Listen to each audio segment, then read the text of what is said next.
Ah, I think it's up now. Ah, it's up. It's up. It's up. I just had to refresh it. It's up. I got him. We should be good now.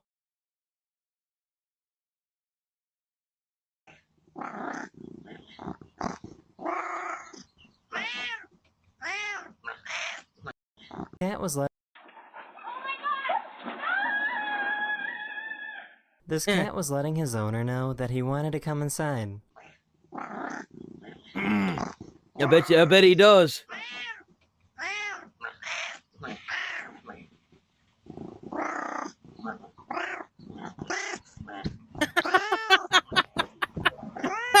This delivery guy doesn't care that this truck is on fire.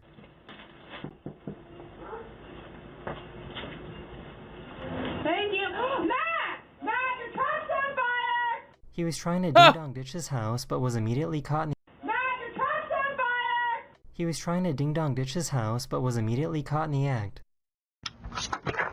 Ma'am, did you just move here? Yeah. There's no... Damn! Damn, he's quick, bro! He quick! Woo! Come back in the house. His dad spoke to his daughter through the doorbell camera. Welcome home, Ella. That's hot. No. My God! Oh! Help! Oh! What the hell? My God! I gotta sit down. She was trying to go for a walk and her dog spotted something.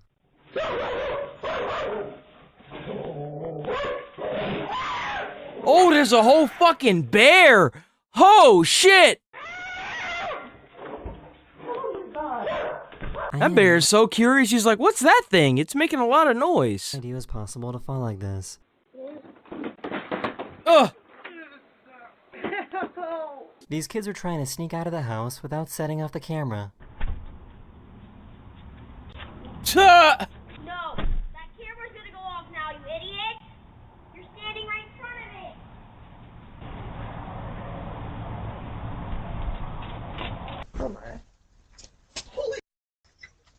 No! Holy! Oh my God! No! No! Oh, look at him following her. He's like, hi. Was scared of a Who- frog. he's just like, hi. This Hoot. poor dog was You give me scared of food? a frog. What is that? This poor dog was scared of a frog. Oh, it's a frog. That's a big ass frog. Dude, what?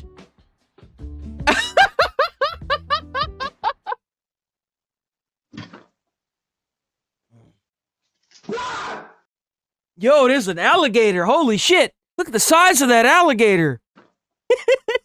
It's not an alligator, it's an iguana. Jesus, there's an iguana in the front yard! I think his little brother might be a ninja.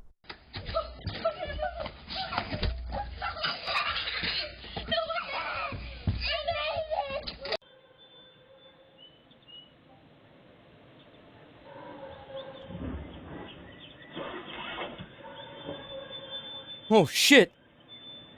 So this is pretty scary. Yo, they both scared of each other. They're like, oh shit!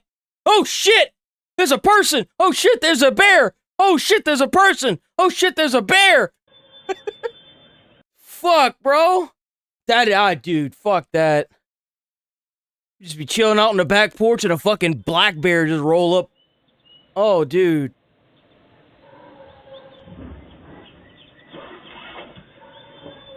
Fuck, bro. So this is I bet that man ain't never late. I bet he never went out there again. I bet he never went out there again. pretty scary. This is why it's so important to watch for your kids. Mommy!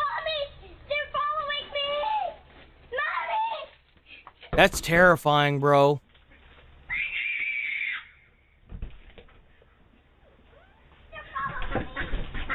This mantis rang the doorbell, and the homeowner was super confused when he didn't see anyone at the door.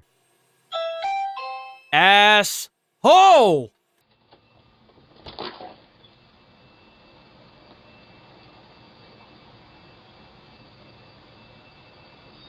Damn, he got to that door quick, boy. Was he sitting like right next to the door? He's just sitting there? They found this crazy bug hanging out on their front door. Look at it. Get out of there. Jesus, bruh. Oh, there's a cat and oh! It's a raccoon. Get out of there. Hi, People buddy. inside this house were watching a scary movie and totally forgot that they ordered some food delivery.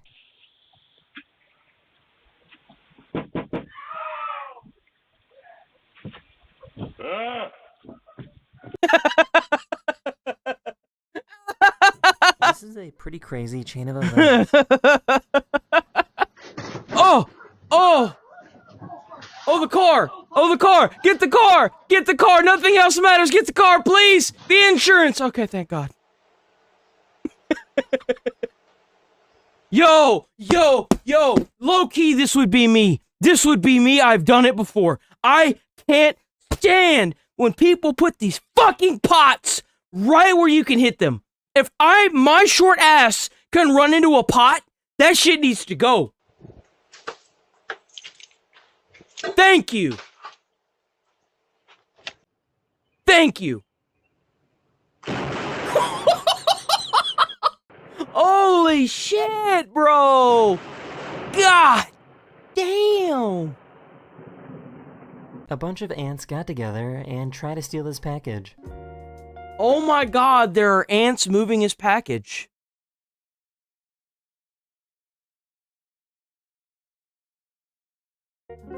That's crazy. What the fuck? This nosy neighbor needs to mind his own business. Oh, you cheating on your husband? This is my son. Oh. Damn. Oh! Bro, you know he was headed off to work, too. You know he was headed off to work. And that's how his morning started.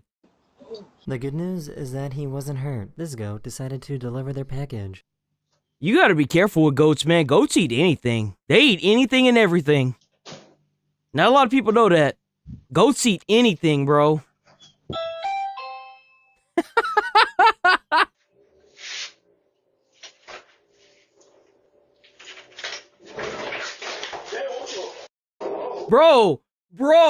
Bro, he just got drop zoned on. What is that?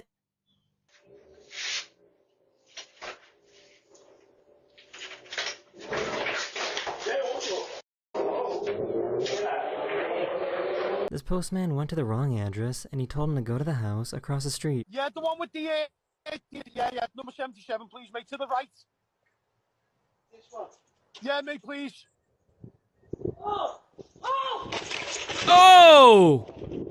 Her dog was refusing to come inside, so she realized that if she pretends that she's dead, her dog will come over. You can see the moment this dog feels dumb after accidentally ringing the doorbell.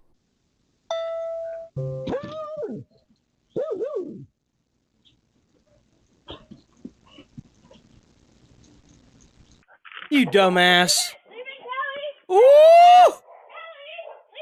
Kelly. Kelly, leave it. Leave it. I'd be closing the door. I'd be like, well, that dog's dead. You picked a fight with... Are you okay? Damn. I didn't see that.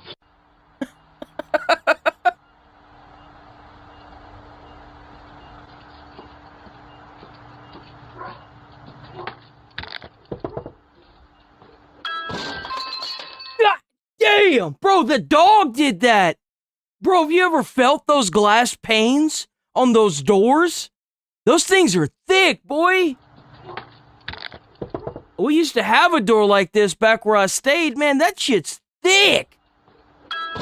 God damn, bro. Is that a cat?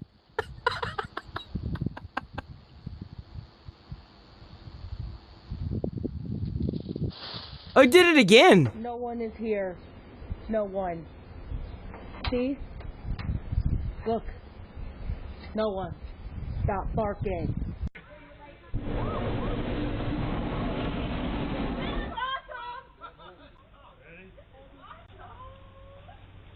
You just have a whole hot air balloon? This delivery driver couldn't resist the temptation. Oh,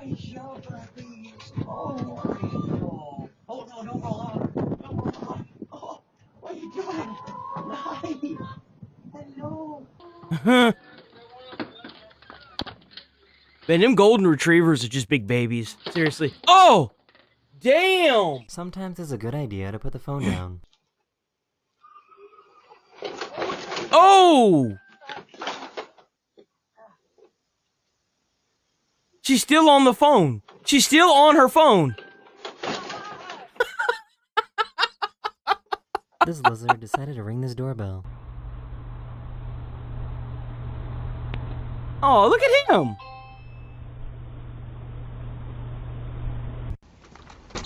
Oh! Mason, what'd you just do? The damn dog did it too! How you gonna blame the dog too? How the hell's that his fault? She's like, what, Mason, what did you do? Bitch, I slipped and fell in the door! Damn dog did it too! Oh! Here's a great way to ruin a Christmas present surprise. That sucks. Close your eyes, close your eyes, close your eyes, close your eyes, close your eyes, close your eyes, close your eyes, close your eyes. Oh, what the f? I hate that shit, dude. Whenever I had my PlayStation 5 delivered, it came all the way from like hold on. What is the name of the state that is top left from Texas? No.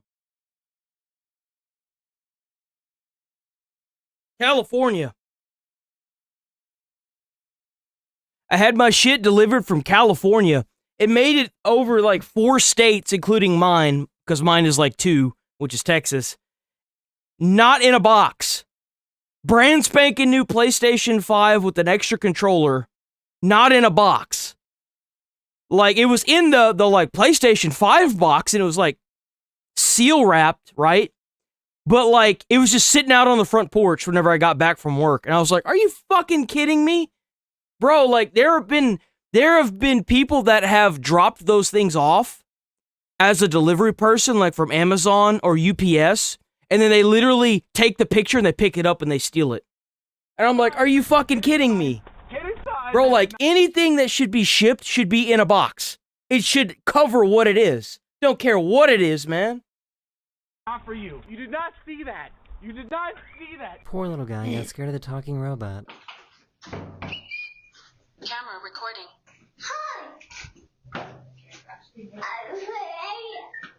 He was so proud of himself for chasing away these geese.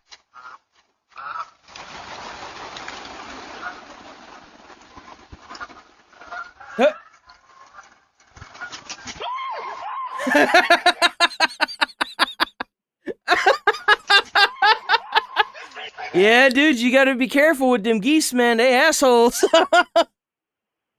Oh, man. Damn, that must happen a lot more frequent.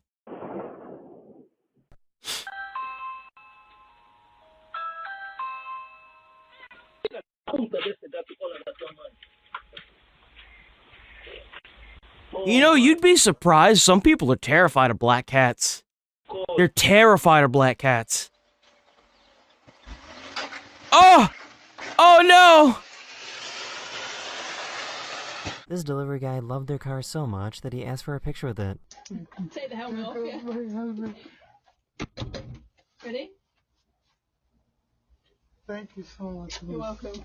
Thank you so It's gonna be for a Facebook post to catch some girls watch. I have never seen someone struggle so much with ice. Oh, oh, oh, oh, oh, oh, oh, oh, oh, oh!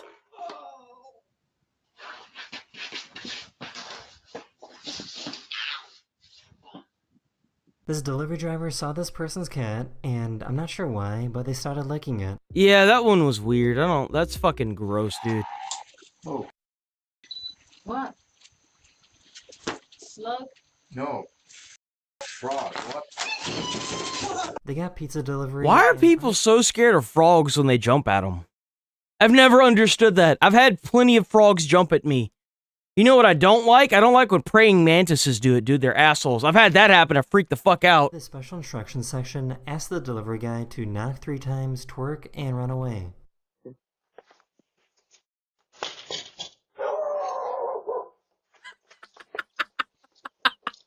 Yo, I bet he got a big old tip. Exact pose on camera. 3, 2, 1. He gonna fall? Maybe not. Oh, damn. Peter thought he could get away with stealing all the candy. Bro. What an ass. Yeah, that's what you get, you fat ass. That's what you fucking get. Porker need to take a fucking break from his fucking food anyway. Oh! Damn, dude, he hit hard. Oh, he hit hard, bro. Oh, god damn. That's the kind of shit that you get a call for. Right there. Guarantee you, that is the kind of shit you get a call for. Oh, bro. Are you okay? Bro, he landed oh! A bear tried to eat this man's dogs, but was able to scare the bear away.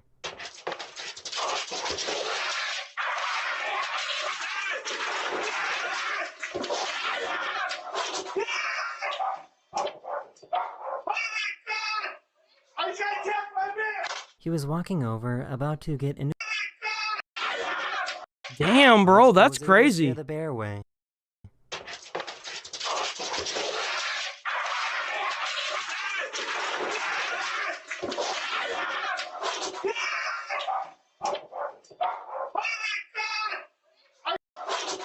Did he get the dog? Did he get the dog? Apparently this happens quite a bit.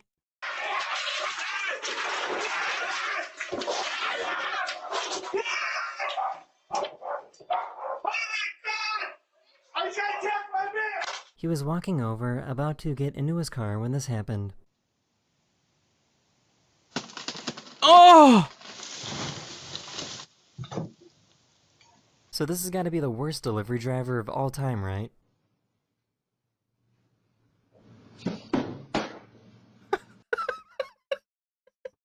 You know he's about to quit. You know he's about to quit. He's done with this fucking job. He said, fuck that package. Here's your package, cunt. Yo, god damn, bro. That's delivery right there. This is the last one. This is the last one right here. Oh, damn. This guy might. That's it. That's it. That's it. No more. Okay. Ah! Ah! Okay. Here you go. Message to straight white conservative men. Listen to minor. This is real. What's your message to straight white conservative men? Listen to minorities. Listen to women. Listen. Why would you listen to a minority? There's a reason why they're a minority. There's a reason why they're the minority and not the majority. To people who are trying to educate you. Don't live in ignorance just because it's easy. What is a woman? That sounds like a loaded. Even the people around her, they know. What's your What the fuck is that, dude? What is that? What a bunch of fucking morons.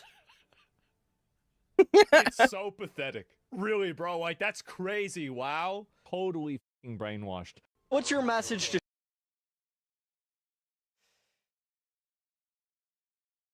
We got another lady that was following ICE agents. Continue to flood Minnesota. DHS is now deploying hundreds of more federal agents to combat the rioters in that state. 12 hours ago, boys. Live in Minneapolis with the details. Good.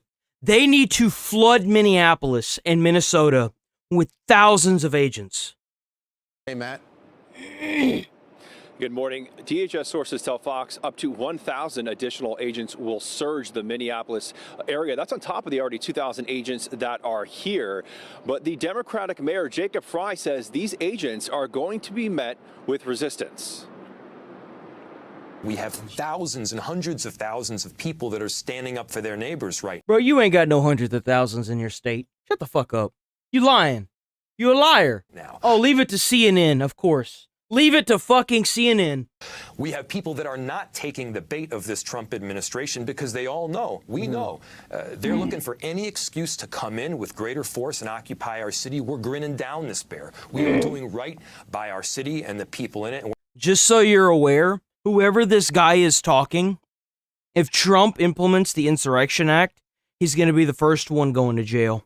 We're not backing down. Because of that right there. Now, cell phone video from the ICE officer who fired the deadly shot at Renee Good seems to show Renee's wife taunting the agent moments before telling her wife to drive off. I say go get yourself some lunch, big boy. Go ahead. Out of the car. Get out of the car. Get out of the car. Oh! The lady came forward. That lady right there, that was her. She came forward and said that it was her fault. She straight up admitted it.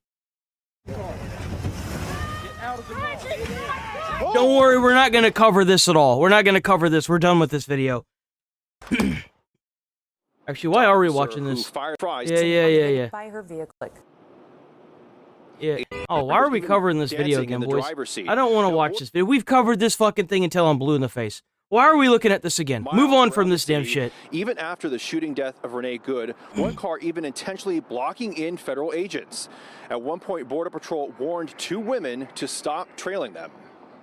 One of the women, I don't know if it was in this specific incident, but there was a woman that was trailing them with kids in her back seat. Like they were in like child booster seats. If I continually see you following us, interfering with us, honking your horn, blocking our cars, you have a very high probability of making a really bad decision and being arrested today, okay? I think I'm making exactly the right decision. You see, this is fine up until these idiots start getting arrested. Then it's gonna stop. Like that's the reason why they need to really crack down on this to prevent people from getting hurt. Like whenever I say they need to crack down on this, they need to crack down on this to prevent incidents like what happened with Renee Good. If people are following the ICE agents, blocking them in, they need to take those people out of the cars and tow the vehicles. They need to tow the vehicles and put the person that's driving it in jail. And if they have kids in the car, they need to be charged with endangering kids. And if they have animals in the car, like what happened with Renee Good, they need to take the animal and then they need to be charged with animal abuse. Because this is ridiculous. You got these people, these soccer moms, and these schizos running around causing all kinds of problems for not only ICE, but for everyone else that they're around. Just imagine if you're in a neighborhood where these idiots don't even reside in. They don't even live there. And they're in there causing all this extra traffic and blockage just because they want to sit there and play with the ICE agents, dude. Like, get this out of here. So you heard Mayor Fry say that there are thousands and thousands of people protesting and resisting against ICE here. During the ride-along, we saw that in real time. You know, as soon as these Border Patrol agents get out of their car to apprehend anyone or question anyone, they're surrounded by people with those ear-piercing whistles. And so there are neighborhood watches. I don't understand the whistles either. I think the whistles are retarded. For immigration agents, and they are in. Who's out there trying to make Minnesota safer? Homeland Security Secretary Kristi Noem, she announced an updated restriction on the congressional visits to these ICE detention facilities because she says when these lawmakers go in unannounced, it creates unsafe conditions for the lawmakers and for the ICE agents. And she said, when people are disappeared in the darkness, American democracy dies. You know what's really interesting? You know what's really fucking interesting about this bitch? Let me show you something really fucking interesting about this.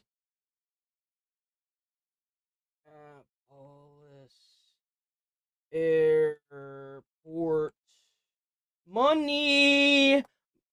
They had a big bust yesterday. They found $700 million going into a ghost flight from Minneapolis. I'm so sorry for clearing my throat this much. It was cold yesterday, or it was a little chilly out, and I did my like 16-minute ride, and well, I fucked up. So deal with it. Whoops. There's that Alpha News again. Millions of dollars actually flying out of Minneapolis St. Paul International Airport. A former TSA suitcases filled with Minneapolis. No, I don't want to see this. Hold on. Aspen looked at it yesterday. Of course, I don't know what's going on with him. Did he actually? But we're They here want in it to happen. Minneapolis. Let me see. Happen.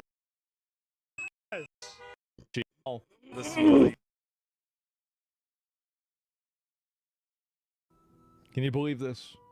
She's honking her horn. And then there was. Here you go. This is the lady. I think everybody. This is the lady. This is the lady. This is the one that was saying drive. Fucking angry about it, and I'm. Oh wait, is it this one? The right to be angry. Who's sitting here crying? Hold on. We're gonna have to double back to that. Hold on. Where is?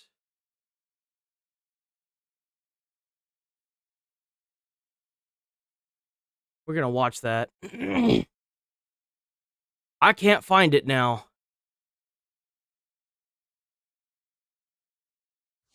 We have some breaking news to share with you on this Tuesday, as Fox News is reporting that the Trump administration has ended the temporary protection status for Somalis in the United States. Let's go. So yesterday, they found $700 million in cash going to Somalia in a Minneapolis airport. Let me hold on. Give me a second.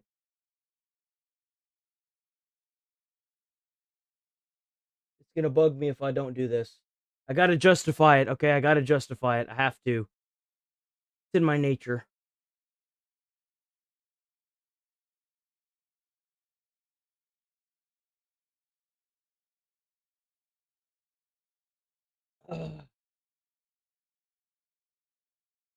Port.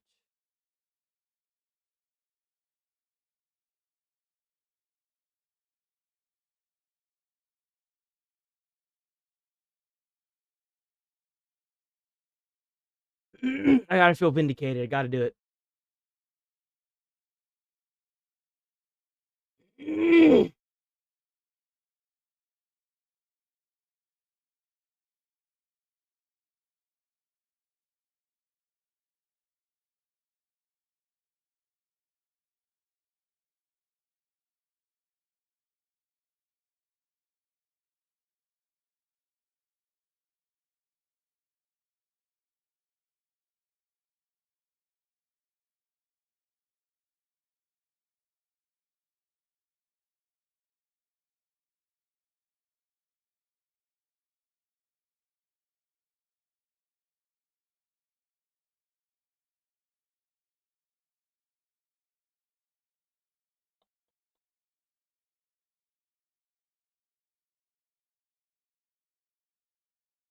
What the fuck is that site? I found a bunch of articles. I can't really show them because they're all fucking. Hold on. I'm gonna show them anyway. I don't give a fuck, dude. I didn't mean to click. Fuck, I clicked on Facebook. Oh God. Here. By I don't even know. Here. This was yesterday. This happened yesterday. There we go. The Transport Security Administration flagged nearly $700 million in cash carried in passengers' luggage departing Minneapolis St. Paul International Airport over the past 2 years, according to Homeland Security. This was done 18 hours ago.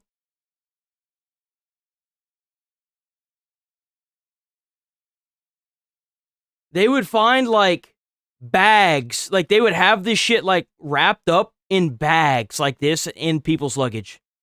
They would just have it there. And they kept stopping people and stopping people and stopping people. And they're fairly certain at this point that it's connected to the Somalian fraud. And that is most likely the reason why Trump has this going on now. Taking a look here at a social media post courtesy of Fox News, and Fox News Digital saying this: the Trump administration is ending temporary protection status for Somalia, affecting several thousand Somalis currently living in the U.S. and several hundred currently living in Minnesota under the protection. Somali migrants with TPS will be required to leave the country by March 17th. Department of Homeland Security Secretary Kristi Noem told Fox News Digital in a statement, quote, "Temporary means temporary. Country conditions in Somalia have improved to the point that it no longer meets the law's requirement for temporary protected status." Now, you know these people are going to go out there and be like, oh, they're getting rid of all the Somalis. Oh, God. He literally said the reason why. The country has improved to a point where it no longer meets the requirement for temporary status and citizenship in America, so get the fuck out. Get out. You know those bastards are going to turn this around and make it some other kind of bullshit. That statement went on to say, quote, further, allowing Somali nationals to remain temporarily in the United States is currently and contrary to our national interests. We are putting Americans first. Bringing us out to a live image that we have of the White House over in Washington, D.C., as I continue to cite some more of this reporting, courtesy with just over 1,300 in the country. News Digital learned that an estimated 600 Somali nationals who are protected by TPS live former there, Minneapolis. Yeah, well, now they're gonna have to get out. They're gonna have to get the fuck out. That's just all there is to it. They're gonna have to get the fuck out. Get out. Get the fuck out. Get out! You're not welcome here. But what did I honk my horn? Maybe you didn't provide the country. Wait, but what did I honk my horn? Maybe I'm having a fucking. It's probably best. Jesus. I love how whenever they protest, they don't ever even use their own. They don't ever use the American flag. Unless you've got like that idiot that burnt the flag and then took off. That seems to be the only time they ever use the American flag is just to burn it, dude. It's such bullshit. That these people have all the energy for defending Minnesotan Somalian scammers. But they don't have any want or need to defend Iran right now. You realize that Iran should be the biggest thing on their chessboard, but for whatever reason, they're completely ignoring Iran right now? It's crazy. But they have none of the energy to even talk about the Iranians. Like, basically, the Iranian... By the way, the Iranian... what happened, what I said was going to happen, happened with the Iran people. Whenever the internet went dark, Elon took over and allowed them to use Starlink. There are reports now of people being lined up in body bags on the side of the road because the Iranian government had them mowed down with lethal rounds. And they are making the other people that, like their friends and family, they're making them pay to get their loved ones' bodies. Like, there are pictures circulating all over Twitter right now of just rows and rows and rows and rows and rows of body bags. They're going to start executing these Iranian people on Wednesday. Everyone that was seen or caught protesting and arrested, they're going to start executions tomorrow. The United States Congress is trying to block Trump from intervening into this. And I don't even know what to say. And these fucking lobotomites are out here worked up over somebody who was declared a fucking domestic terrorist and got shot and killed by a federal agent for trying to run one of them over. And you've got Iranians being genocided right now in a foreign fucking country by their own government. And you want to sit here and bitch and complain about what's happening in Minneapolis? Go fuck yourself. The Iranian government is doing what they We're going to cover that today as well. American government is doing. They're actually killing protesters. They're actually executing them and suppressing them. They're actually turning off the internet. He's going to. If you fucking think that the fucking Congress is going to keep that man from doing something, you can kiss his ass and you can kiss mine. Trump has gone above and beyond and done everything he can for foreign countries. You think for a second Trump's not going to do something? That motherfucker will plan another fucking Maduro heist if he has to. I never thought I'd be saying that. I fucking hate the orange son of a bitch. You think for a second he's going to let the United States Congress keep him from doing anything? Come on. Nah, dude. No. No. I fucking refuse to believe that. Knowing Trump, he's just going to do it anyway. And you know what? You're goddamn straight. It's nice to see somebody take the reins that knows what the fuck they're doing and is willing to do what it takes to get the job done. I'm sick of being fucking gridlocked by all these fucking morons in Congress. They're fucking idiots, and they're fucking ruining this country. They're ruining other countries too. It's not even just ours. What is the point of keeping somebody like Maduro in power? It rallies people against the United States. How does that help us? Take his ass and put him in a New York jail. That's how you fix that fucking problem. Not fucking 20 years of fucking military-industrial complex bullshit. Oh, we're running out of oil. We need more money. Well, if you get rid of a fucking disgusting dictator that kills its civilians, plenty of fucking oil. I get that Iran's a foreign country, but I bet these people are probably Spanish. We would change the world. If we helped out the Iranian people, we would lead the way for destroying terrorism across the world. People in Iran are writing Trump's name on walls, begging for Trump to intervene. I may not like the son of a bitch, but you know what? I got a lot of respect for him, especially after everything I've seen. He doesn't just say he's going to do something, he does it. I'm sick of getting presidents, even if they're not even if they're acting against Americans' best interest. They get into office and they never do what they're going to fucking say. I'm sick of it. I'm sick of seeing it. About Palestine. Palestine's a foreign country too. So what's the difference here? Why is that not happening? Interesting. Think about how many people could go back to Iran if Trump intervenes and stops this. Think about how many people will finally be free from terrorism, for having their money taken and sent to terrorists all over the world. Very interesting. They're paid. They don't care. Yeah. Lawmakers. The reason obvious. If you're gonna go patrol ICE in your vehicle. Patrol ICE? This psychosis is going to get more people killed. It is. This has to stop. You're not patrolling ICE. What are you doing? It's probably best that you have a co-pilot. Yeah. And your dog isn't a good co-pilot. Mm-hmm. Kiba and I went out driving around, and we came across a convoy of 3 to 4 ICE vehicles. Stopped in front of a fucking daycare because, they're here investigating fraud, right? Yeah. Then why does it fucking matter if I stop my vehicle in the middle of the street and I honk my horn? Maybe I'm having... Because you're not law enforcement. You're a retard. You're a lobotomite. No one cares about what you're doing because it's so obvious that you guys are getting fucking paid to do this. You're fucking brainwashed. You're schizo.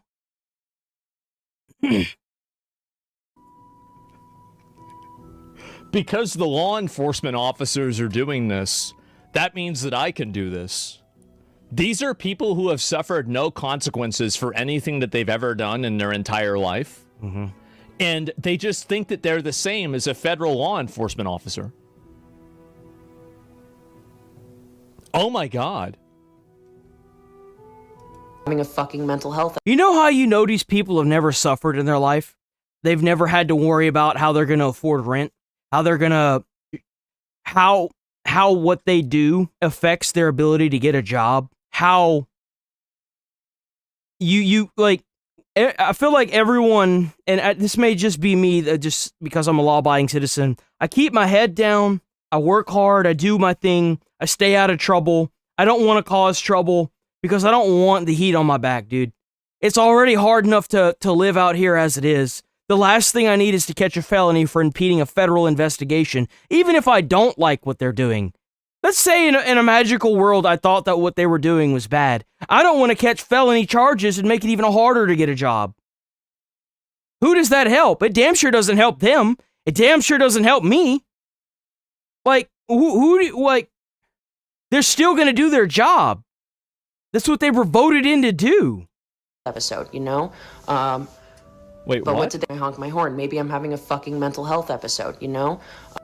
What'd I say? Remember what I said about insane asylums? See? But what did they do? They first of all, one of the agents looked at me and go goes, ahead. That was before I even started honking. Honestly, base stereotyping. Total base stereotyping. He just had to look at you, and he knows what you are. Literally just pulled up on him and was fucking staring. Who wouldn't? Who wouldn't? Who wouldn't be staring at you? You're crazy. People started honking. I started honking. I sat there and I laid on the horn. Wow. That's brave. Can you believe this? Yeah, she's gonna spark a revolution doing that. She's gonna change the world doing that. She's gonna go down in history as a domestic terrorist doing that. And then there was a very loud banging at the back of my car, and before I knew it, there was a person on my driver's side window with their fucking gun. Their big fucking gun. Oh, God. Isn't it a beautiful thing? Inject this into my fucking veins. Right? I want to see this every day. Mm-hmm. Yes, you can't box in federal officers by parking in the middle of the road and honking your horn like a schizo. Thank you. Thank you. This is right. Telling me to get the fuck out of here. And what did you do? Fucking based. What did you do? The only thing that would have been more based is if she had gotten arrested. I feel like she should have just gotten arrested at that point. I feel like they should just crack down 100% on this. If you're impeding in a federal investigation like this, dude, you just need to go straight to jail. They don't even need to ask you to leave. They should just arrest you straight up. And I did. That's right. Look at that. The moment the threat of force is introduced, people like this instantly lose their composure, and they go right back to being good little boys and girls, and all of these problems go away. Exactly. What's it worth to you? Is it worth potentially losing your life for running over a police officer? Is it worth that? Are you willing to break federal law and end up having to kill somebody to make this narrative work? Are you willing to do that? If not, then you need to go home and get a job. Unwillingness and the fear of using that is causing more death and more violence than anything else. In order to have a orderly society where people are normal, you have to hold people like this accountable. Exactly. The whole reason why that lady died, it had nothing to do with her sitting there and blowing the horn and then eventually running over an officer. It had everything to do with the 40 or 50,000 other people, or not even, it's not even that many, let's be honest, like the 60 or 70 other people that were doing it and didn't go to jail. They need to crack down on this in a way that is unseen. Because whenever you enable this action, you have 17 other actions that you give them an inch and they take a mile. It goes from, well, I'm just going to follow them around to, now we're blockading them. Now we're blockading them, looking at them and recording them and then doing this. And now we're trying to run them over. Oh, wait, we can't run them over because we are getting shot and killed. Oh, wait. Well, actually, we were running people over. Apparently, that's a thing that's been happening for a while. But now one person's been shot and killed. And, it was okay when we were just running them over and they were letting it happen. But now that they're defending themselves, woe is us, right?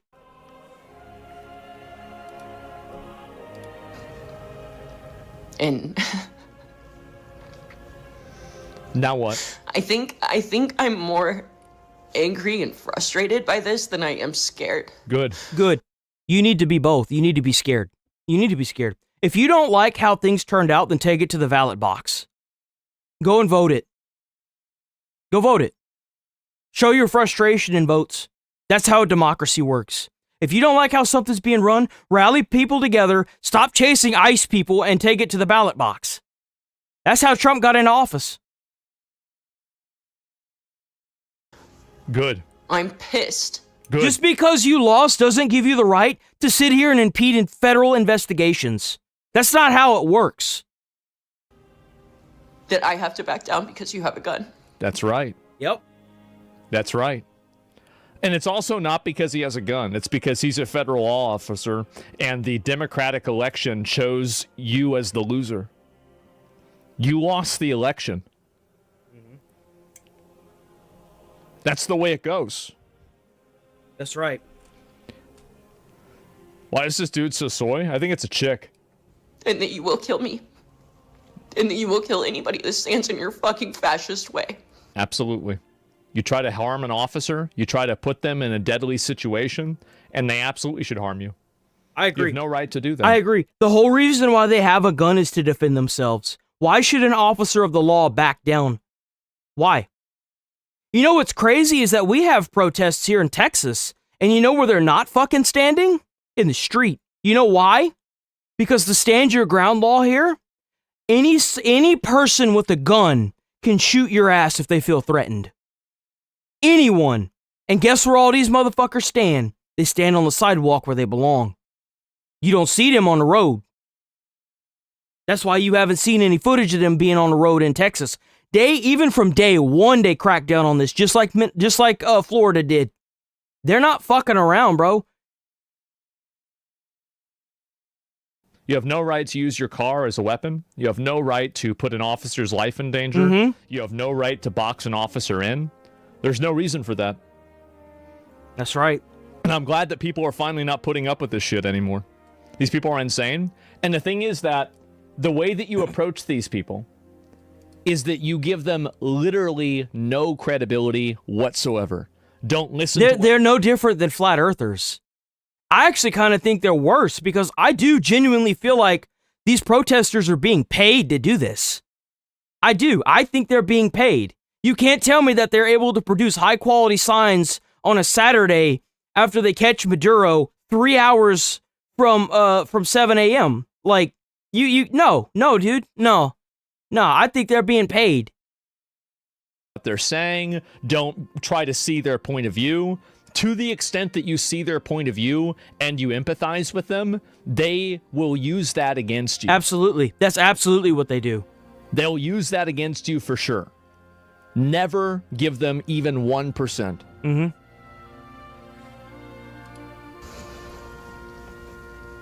Never just never But play into their I'm frame. at a point in my life That's right. where I fucking I love it. You're lucky you didn't get arrested.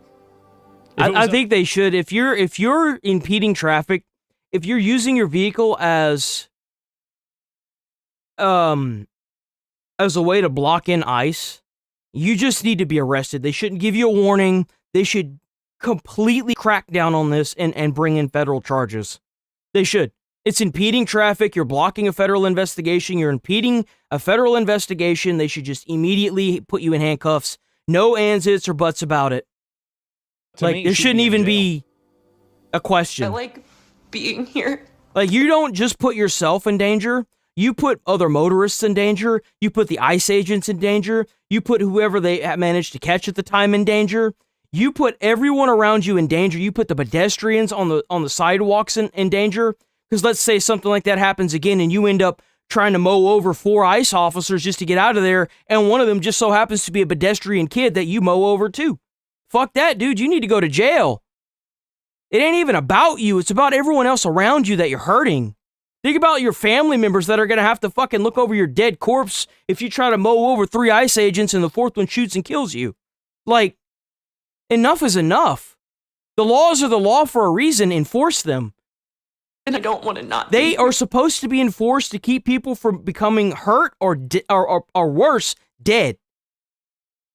Because when you enable this type of action, you enable it at a scale that leads to more death and violence than if you had just stepped in and said no, and you just enforced the law to begin with. Yep. And stay in your fucking house. I missed when these people were just keyboard warriors. I do. And it's frustrating to have always been somebody who is involved in protests. And now you're finding out. And this is the problem, is that you see this adult child has been coddled, protected, and insulated. That's the reason why they do this, too.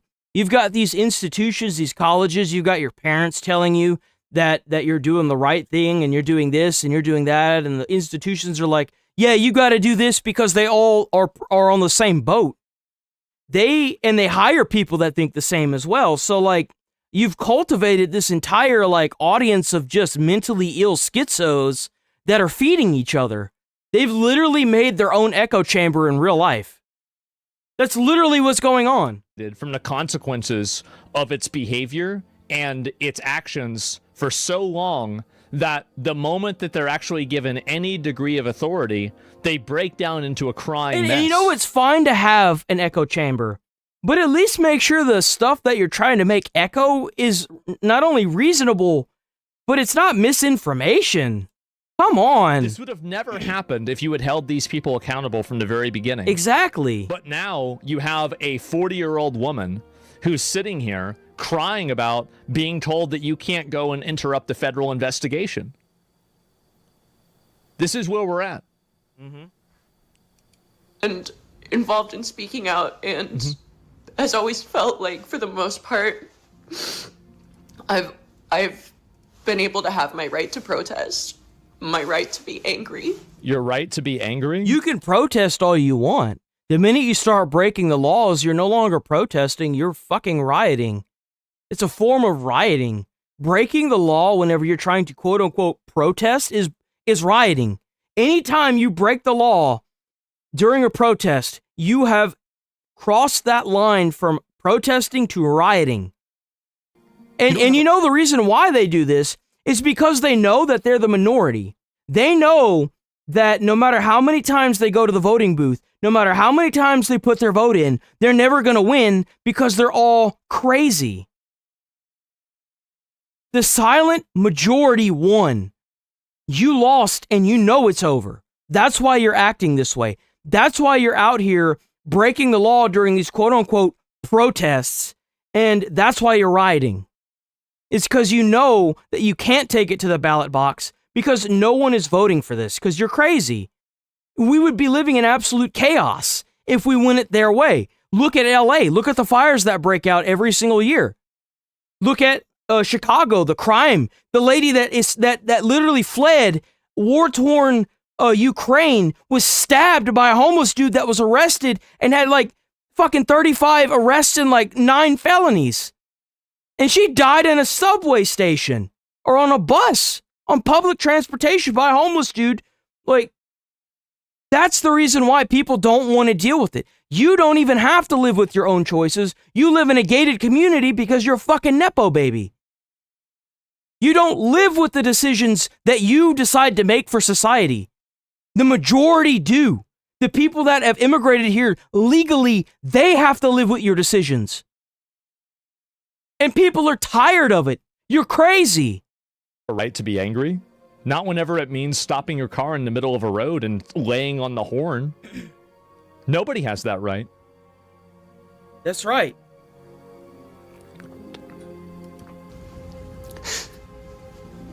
And that's not a thing anymore. No, it's not. Bro, what we gotta do is we gotta move Florida people into Texas, and then what we gotta do is we gotta just like put all of these schizos on Florida, and then what we do is we'll just saw Florida off, and we'll push that bitch off into the fucking the Gulf of America or whatever they want to call it, and then we'll just nuke it. How about that? We'll just get rid of it altogether. Oh no, we ain't gotta nuke it. I'm sure eventually it'll sink, right? Be like a big boat. It's over.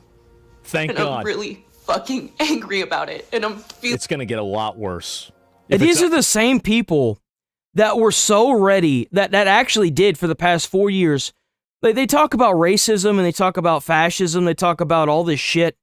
Bro, like, I couldn't find a job for like 2 years because of the programs that your government had put in to make people like me not be able to get a job. Not like people like me, meaning white men.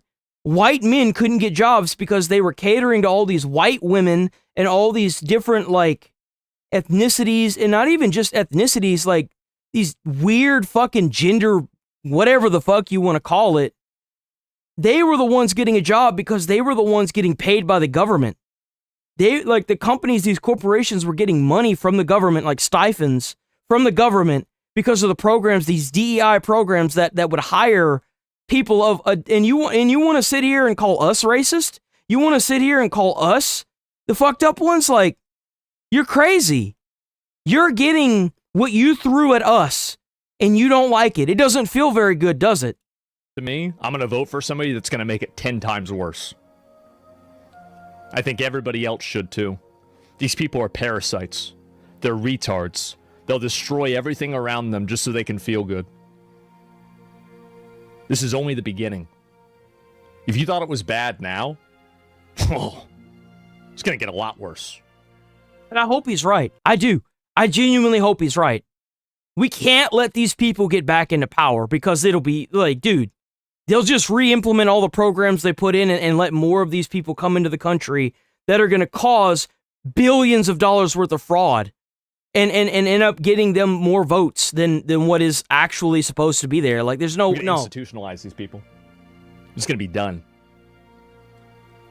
Feeling fucking hopeless.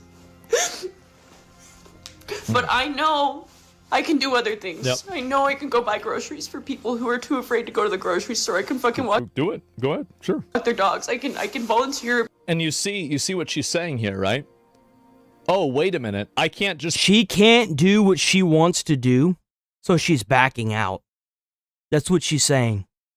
She is like, oh, woe is me. Oh, big gun. Da-da-da-da-da. I'm just going to go help them in a different way. See, what's going to happen is she's going to turn the camera off, and she's going to act like this never happened. Little does she know that now that she's appeared on Asmongold, even if she tries to get a normal job, it's over.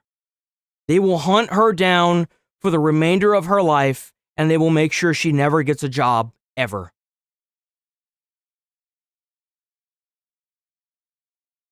That's right. Her brain is finally kicking in a bit and realizing, maybe I shouldn't break the federal law because I could end up dead.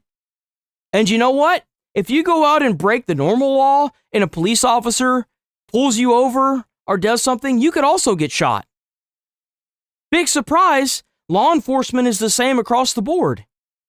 Be a vitriolic, angry, retarded harpy running around, driving around, laying on the horn, blocking traffic.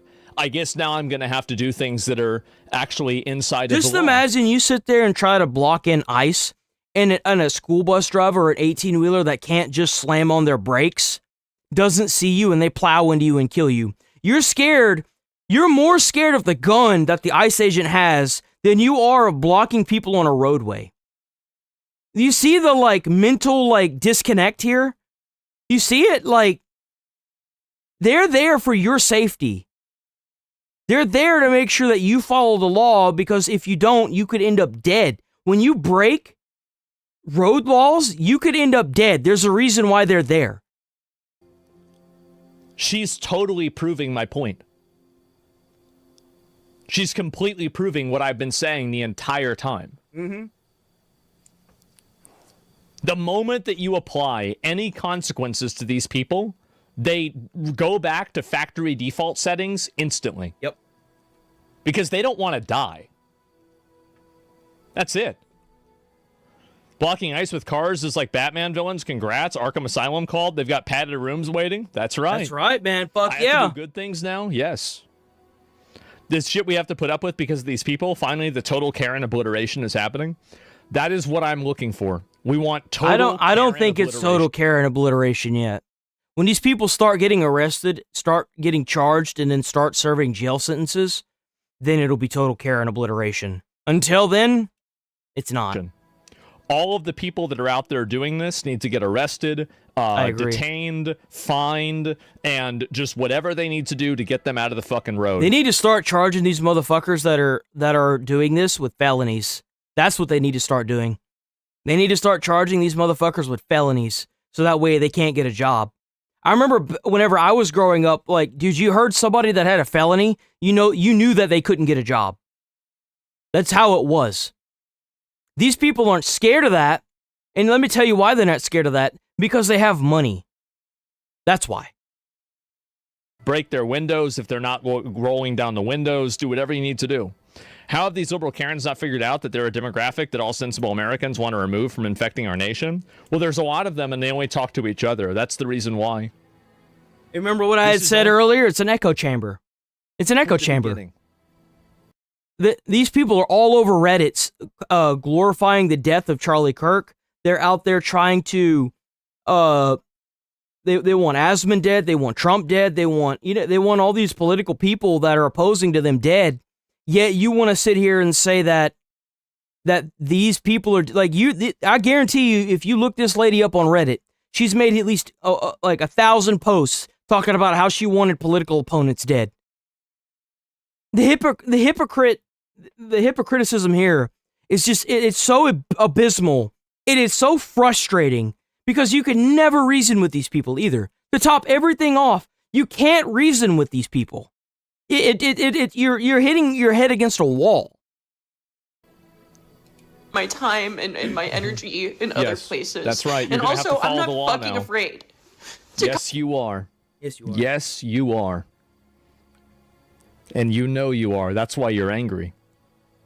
Come back and sit in my fucking car and honk my horn. You scared No, you're not. the shit out of me today. Yep. But I'm not gonna fucking back down. We're not Yes, you going will. to back down. You just admitted that you're backing down. See, they always say that and then they back down. Mm-hmm. Can you undo a Karen into a normal person? Yeah, it's actually really easy. The way that you do it is you just simply apply consequences for them. Yep. And you see a lot of people change their entire attitude whenever you start applying consequences to anything they do. 100%. Works even at jobs. Works wonders at jobs, dude.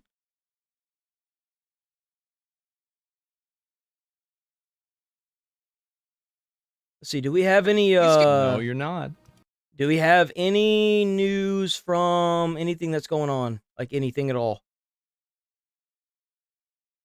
It's killed as anti-regime unrest grows. Bro, they killed 3,000?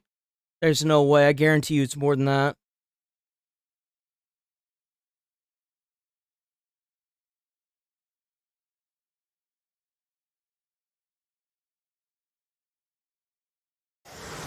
That's crazy, bro. What I will tell you is that what the Iranian regime is saying publicly is quite different from the messages they are sending to the United States and the Trump administration. Yeah, they cut off the Iranians' internet, and the Iranian government is releasing like videos and stuff that was from like a few years ago that's edited to make it seem like it's newer, like everyone's happy and stuff, but like you can pull up the older videos and stuff and you can see them where they came from.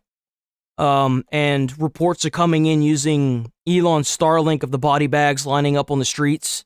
Like they have rows of just people in body bags on the streets just lined up. Bro, it like, and then there are pictures of the body bags being opened, and there are people that are dead in the body bags that are like out of the body bags to show like this isn't fake or anything. It's all real. President Trump, as for him, he has always expressed that diplomacy is the first option. Always. There have been reports that a total of 16,000 protesters have been shot and killed. So I think 3,000 is just a low number. For all we know, they probably wiped out all the protesters, and they're just releasing like fake images at this point. We don't know. All we know, because it's completely silent there, nobody can get in contact with anybody other than the people that are using Starlink on certain social media places. All we know is that there are a lot of people dead, and we're completely unaware of the number yet. We don't know how bad it is yet. I guarantee you this is going to go down in the history books, boys. Always will be. And so what President Trump will do next, only he knows, so the world will have to keep waiting and guessing, and we will let him decide. The White House says that President Trump is weighing his next move as Iran institutes a deadly crackdown on anti-government protesters there. President Trump ramped up pressure on Tehran yesterday, announcing a 25% tariff on goods from any country doing business with Iran. He is expected to be briefed today on more options for a U.S. response, and the region waits to hear. Trey Yingst is there. He has the latest from Tel Aviv. Hi, Trey. Dana, good morning. New reports indicate at least 3,000... There's currently a ban on citizens, and Trump released a statement saying that all U.S. citizens that are in Iran should leave. Iranians have been killed amid anti-government demonstrations. The confirmed number is expected to be much higher. Overnight, thousands of people gathered in the streets of major cities once again, including the capital of Tehran. Further south in the city of Isfahan, Fox News was able... You know, the reason why these people have their faces covered is because in order to get to you, they're willing to go to your family, and typically whenever they do that, they end up killing your family anyway. Like, this is a very, very bad government that is doing a very, very good job at trying to kill its people. The Iranian government will absolutely kill all of its people in order to stay in power. They will genocide their people. Starlink. He described battles between protesters and security forces who are using live ammunition. On the call, he said the government and in Iran, you can't have guns. The only people that have guns are the security and the army. The civilians aren't allowed to have guns. So they're shooting unarmed protesters on to boot on everything. Really repress them using weapons of war against the demonstrators. At the moment, the situation for the demonstrators in the street, the atmosphere is like a war zone, and some people are trying to escape from it. He goes on to say, I have to emphasize that among Iranian people, Trump is the most popular person right now. He has so much popularity because of the steps that he took toward preventing the growth of terrorism in the Middle East. They respect him. The internet blackout in Iran continues, making it difficult for people to get new information, although international calls were briefly going through overnight. The Americans, Israelis, and Europeans are watching these demonstrations closely, with German Chancellor weighing in today. If a regime can only keep itself in power by force, then it's effectively at an end. I believe we are now seeing the final days and weeks of this regime. In any case, it has no legitimacy through elections in the population. The population is now rising up against this regime. I hope there is a possibility to end this conflict peacefully. Amid the crackdown, there is growing fear among protesters. One man in Tehran messaged me overnight saying, my days are numbered. Dana? Trey Yingst, please keep us posted. Thank you so much. I'm Steve Doocy. I'm Brian Kilmeade. And I'm Ainsley Earhart. And click here to subscribe to the Fox News YouTube page to catch our hottest interviews and most compelling. Uh-oh. Was it F12? F11.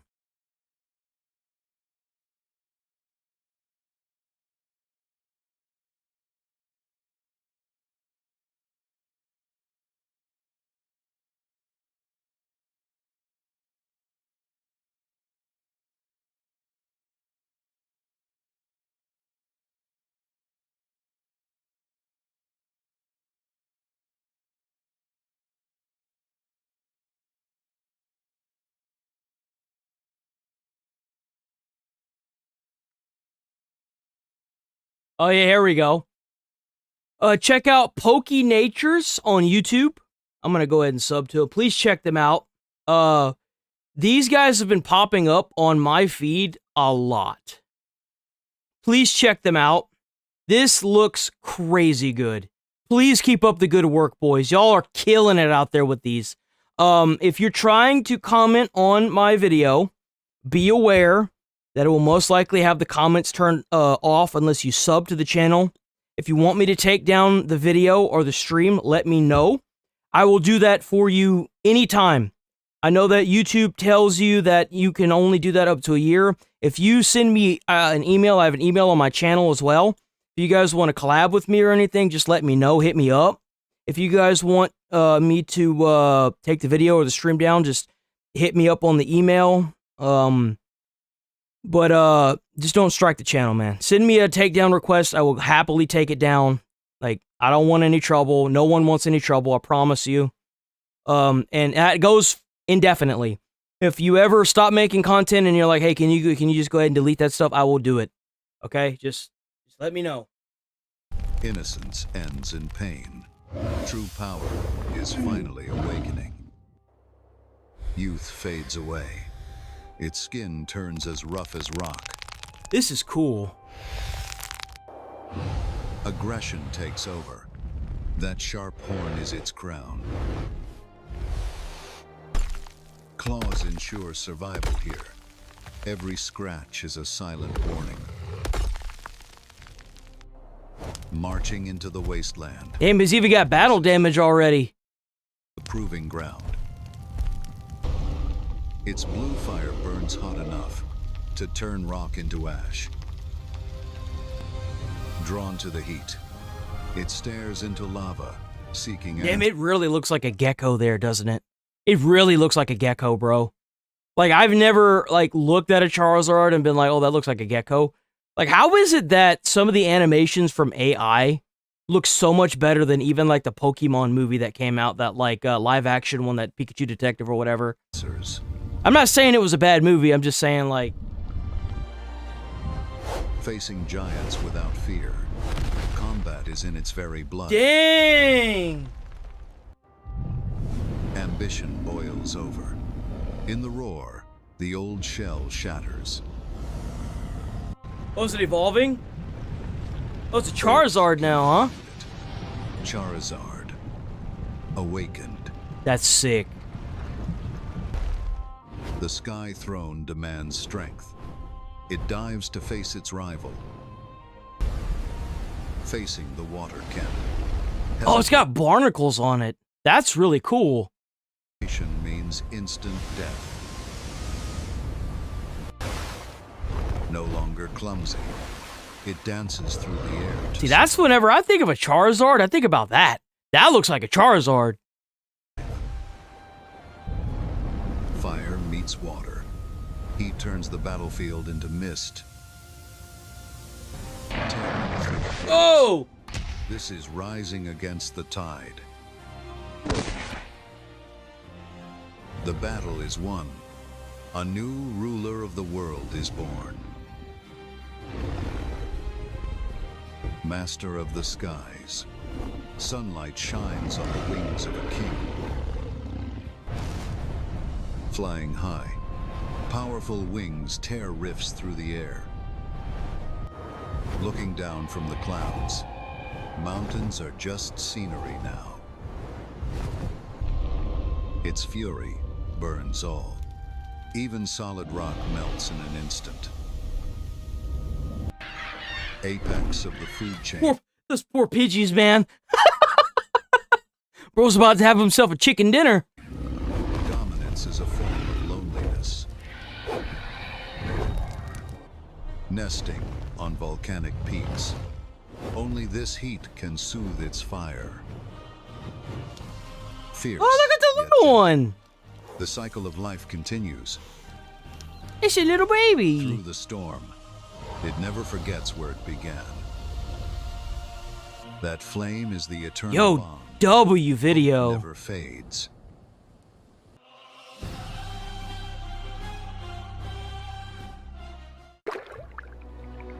In the waters of Canada, what's a Magikarp? lives a creature known as the world's weakest. Magikarp. Its muscles are so weak, it cannot fight even the gentlest current. They swarm together, hoping for survival purely through numbers. That's the only Pokemon in the game that needs the EXP share to evolve right there, boys. I remember whenever I would go out of my way to catch the Magikarp, and then I would sit there whenever I'd play it, and I would swap. I would have the Magikarp automatically out, so that way every time I started a battle, it would be out, and then I would swap to a different Pokemon, and then like one tap whatever I was up against, and then watch the Magikarp's level increase by like 1 until it finally evolved into a Gyarados. Poor Magikarp, bro. Magikarp is just kind of hosed, ain't it? Oh! But in the ocean, weakness is a sin. Predators smell opportunity. Facing the Sharpedo. Run, boys, run! Oh! This is what I'm talking about, bro. The survivor hides in the dark. Dang, got all tore up. Look at him. Fear. A new emotion sprouts. It is not sadness. Oh, is he gonna evolve? Pure, unadulterated rage. A stormy night. Pressure drops, and the ocean begins to roar. It no longer obeys the current. It swims against the tide, challenging fate. Oh, it's trying to, like, get stronger.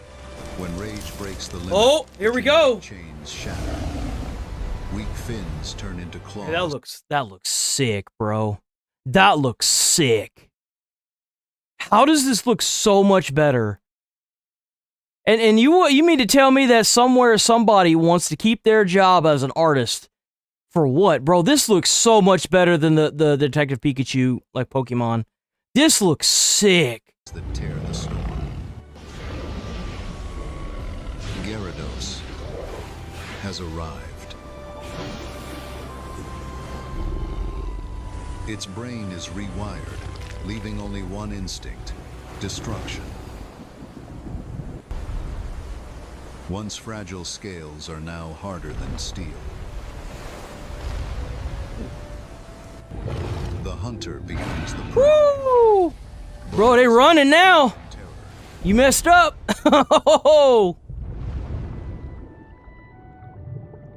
Its fury becomes real. Hyper Beam instantly vaporizes the sea. Bro, that was the whole reason why Gyarados was so OP too. That and his freaking health, man. His resistances to, like, so much stuff, but that Hyper Beam, bro, that thing just decimates. Anything in its path is swallowed by the endless vortex. Oh, they cooked now, boys. That's it. The only thing this is missing is, like, David Attenborough. It needs David Attenborough. It's rampaging. It will not stop until everything is destroyed. After the storm, only the strong remain.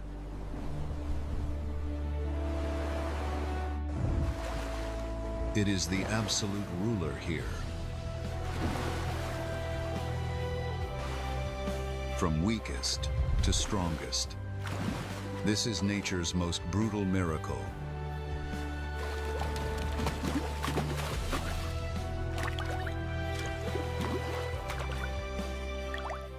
Who left graffiti on Pikachu's fur? The answer is Jigglypuff. I hate that damn thing, by the way. I hate Jigglypuff. I hated him in the show. I hate Jigglypuff, bro. That thing is just a dick. A small creature filled with frustration. For every time it takes the stage, its audience drifts off Pokemon to sleep. Tariff. From the tropical shores of the Caribbean to the harsh, rocky deserts. From snow-capped How does this look so good? peaks to smoldering volcanic ridges. Oh, he's angry. Jigglypuff travels every corner of the world, singing its heart out, yet the result remains unchanged. Its song is pure and soothing, yet it holds the magic to lull all Pokemon into instant slumber. That Staryu looks crazy The cool. deeper the audience sleeps, the fiercer Jigglypuff's anger grows. The angrier it gets, the more prominent the graffiti on the sleepers' faces. And when the audience... Oh, is that a Magmar? Oh, that's sick. I want to see what a Metagross looks like. No one remembers the adorable performer. Just as Jigglypuff was about to abandon its performing dream, a ferocious A laugh Jigglypuff? suddenly appeared. Man, I'd string that thing up. To strike. Dejected, Jigglypuff sang again on instinct. But an unexpected miracle occurred. For the first time, its song failed to put anyone to sleep. Oh. Jigglypuff was overjoyed.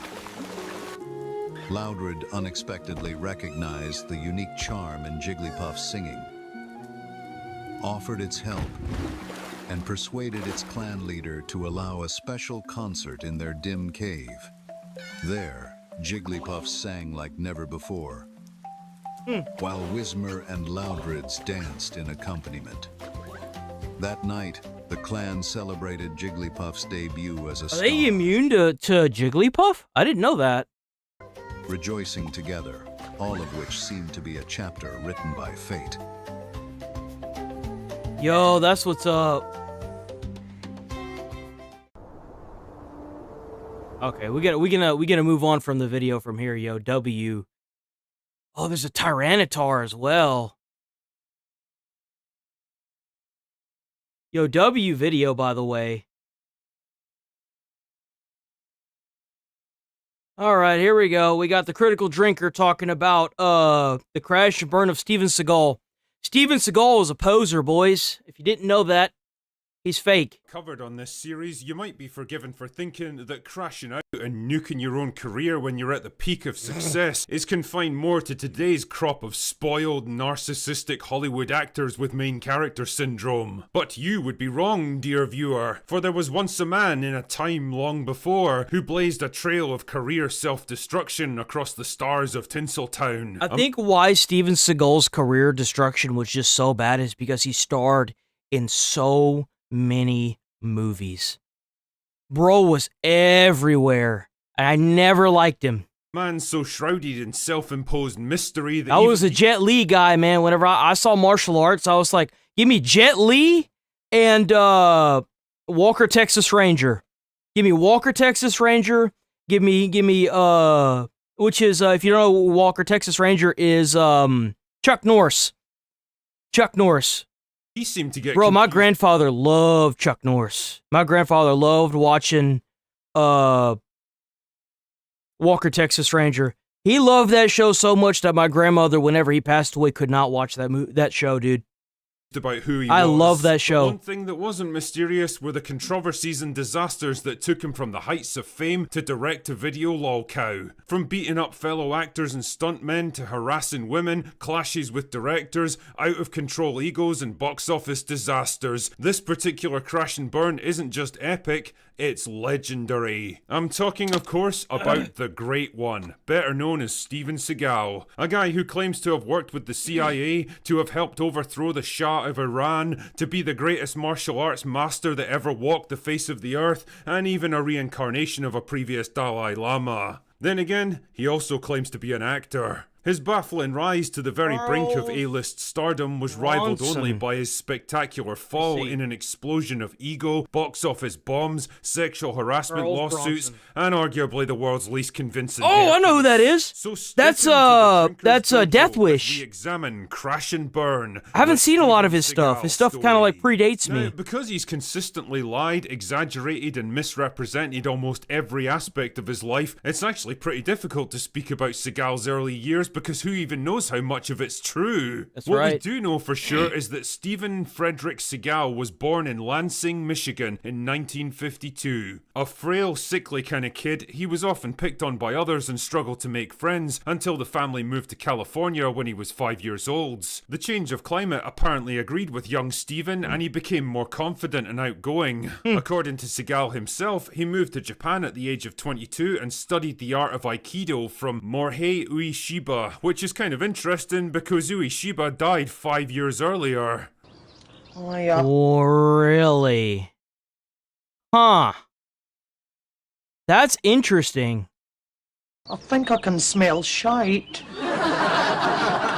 What is known is that in 1974, Seagal met a Japanese woman named Miyako Fujitani, whose father had moved to California to teach Aikido. When it was time for Fujitani to return to Japan later in the year, the Great One accompanied her, and by the end of the year, they were married. If you were a cynical man, you could point out that marrying a Japanese national allowed him to avoid being drafted for the Vietnam War, but clearly that's just nonsense. A walking weapon like Seagal would have relished the chance to go to war for his country.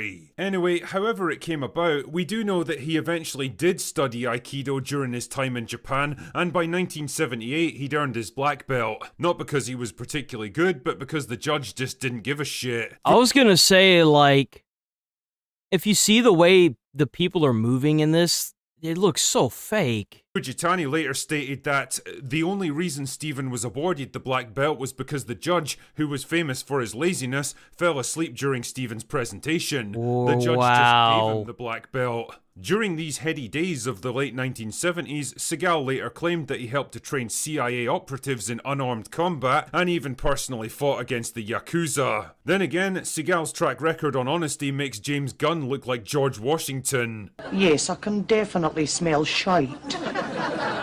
Anyway, That's by the early crazy. 80s, it was becoming clear that Japan just wasn't enough for the Great One. He had aspirations to become a movie star, so according to his wife, they spent the next couple of years saving up enough money to fly the family back to America, only for Seagal to take the cash and run, leaving Fujitani and his 3 kids behind. Damn, that's fucked.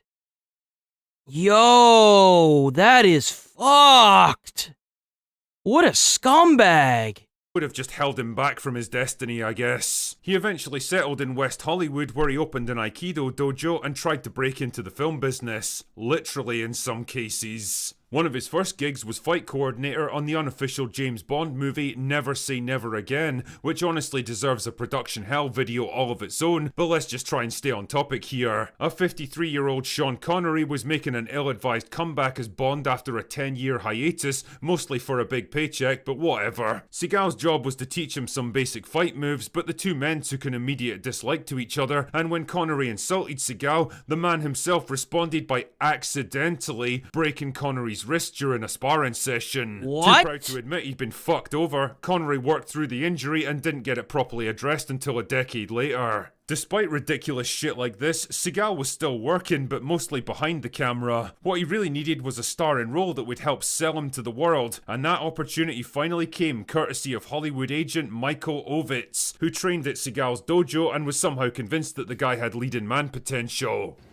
That doesn't make sense. What can I say? Cocaine's a hell of a drug. A screen test where he demonstrated his, fighting skills with a bunch of very accommodating stuntmen was enough to convince Warner Brothers to sign him on for his first feature film, the low-budget action thriller Above the Law. Nobody really expected anything from it, but the film was a surprise hit and went on to make $19 million. The studio were pleased enough to greenlight some more Seagal movies, and within a few years he'd churned out a bunch of action thrillers like Hard to Kill, Marked for Death, and Out for Justice. Yeah, they were all basically the same movie, and Seagal was basically playing the same soft-spoken, invincible badass in every one of them, but if it ain't broke, don't fix it, I guess. These days it's hard to believe that this gangly, balding, not particularly talented actor was once seen as the next big thing, but whether it was intentional or just dumb luck, Seagal had come along at just the right time to break into the movie industry. That's After all crazy. the excesses of the past Yeah, decade, he was in a lot of movies, wasn't he? He was in a shitload. Now that, I think about it, he was in a lot. I had said that earlier, but, damn, he was in a lot of stuff. And I just didn't like him.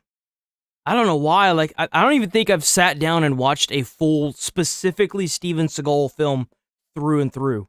I know there's a shitload of movies, but I didn't like him. I don't like him. the big 1980s muscle men were going out of fashion, and studios were looking for a new crop of action stars who could do more than just lumber around firing a machine gun. Seagal, quiet and mysterious and brooding, with a tough guy persona and able to do martial arts, sort of, seemed like the perfect replacement. By 1992, it was time for him to move up to the big leagues with his first big budget action movie. Under Siege, cashing in on the Die Hard craze with a story about a lone wolf who has to stop a group of terrorists from taking control of a Navy battleship, was the biggest hit of his entire career, getting solid reviews and bringing in $150 million worldwide.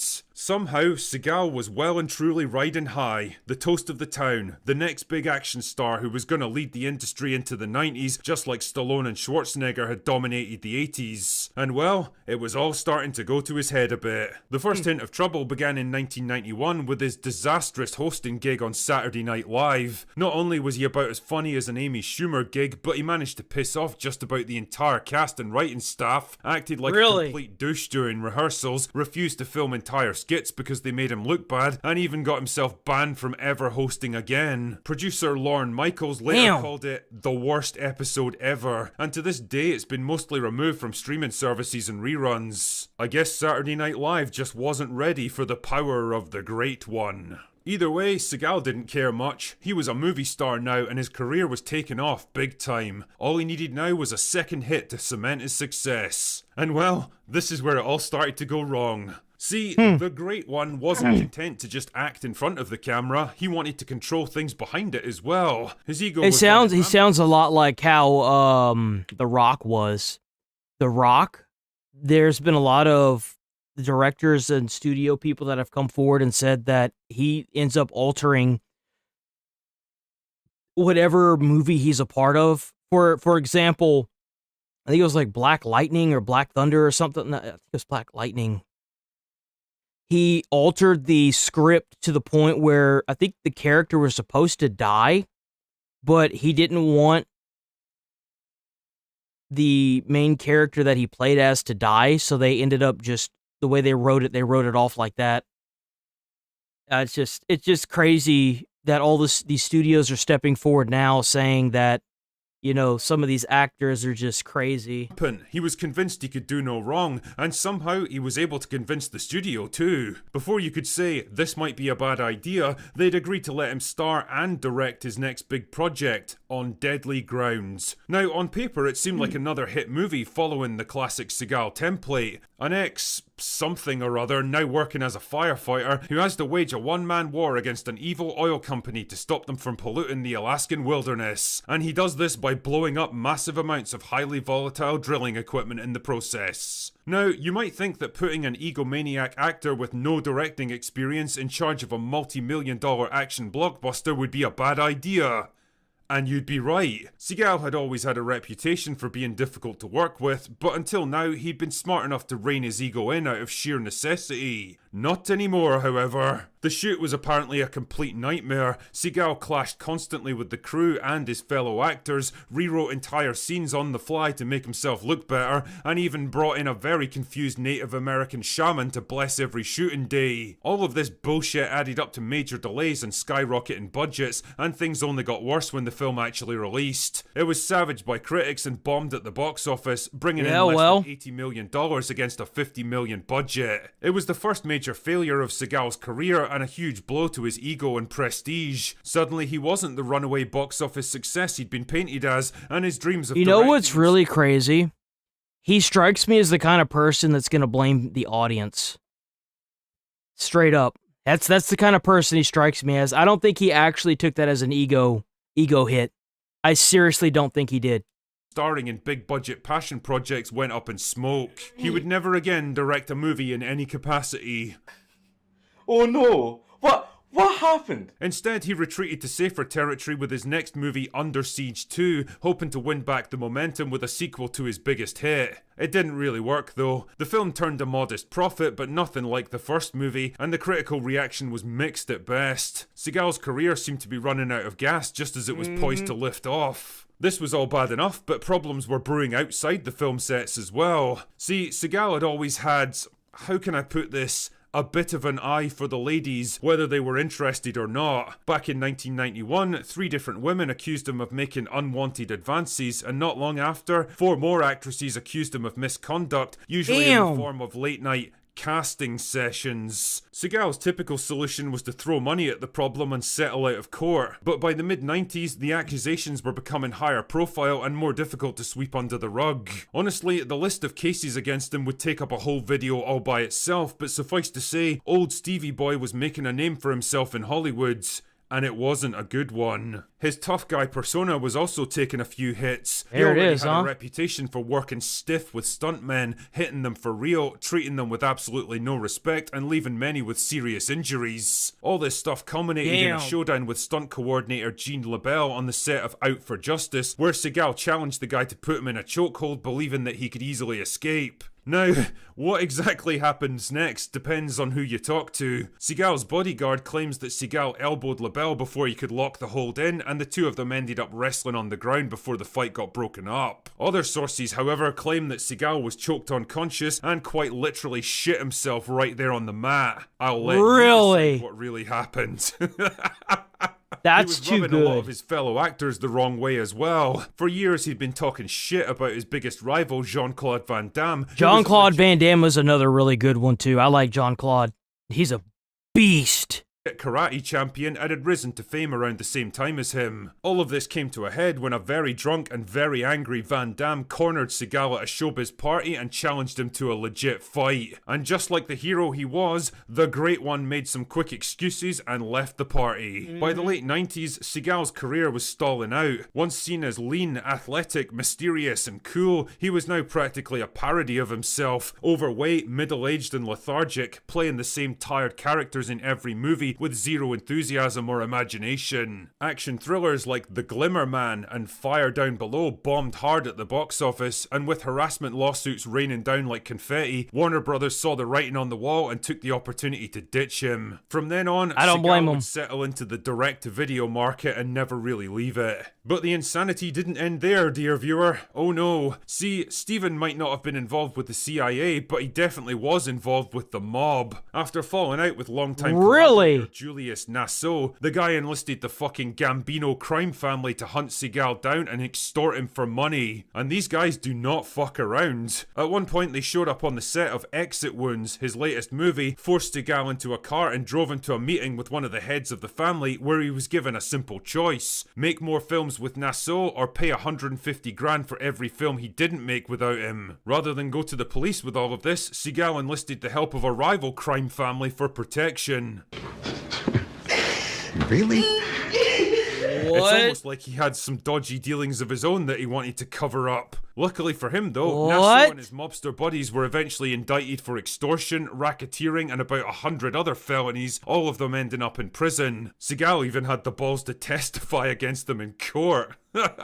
So where exactly is the Great One these days? Well, with his Hollywood career going downhill, Seagal made the bold move of cozying up to Vladimir Putin in the mid-2010s and ended up becoming a Russian citizen. Sure, okay. As of 2019, he was still churning out low-budget direct-to-streaming action movies, still clinging to the belief that a morbidly obese man in his mid-60s who can barely even fight standing up could still believably play elite special forces operatives, SWAT leaders and DEA agents. Still acting like it's the early 90s and he's an exciting up-and-coming action star. Truly, he became the lol cow to end all lol cows, a joke to everyone else in the world except himself. Steven Seagal's crash and burn might not be one of the quickest or the most spectacular in Hollywood history, but it is probably one of the most fascinating career implosions I've ever seen. A man who was so in love with his own legend, so captivated by his own ego, so he was too busy sucking his own dick to shut up and make the movie.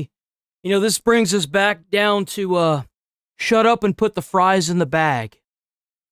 There it is.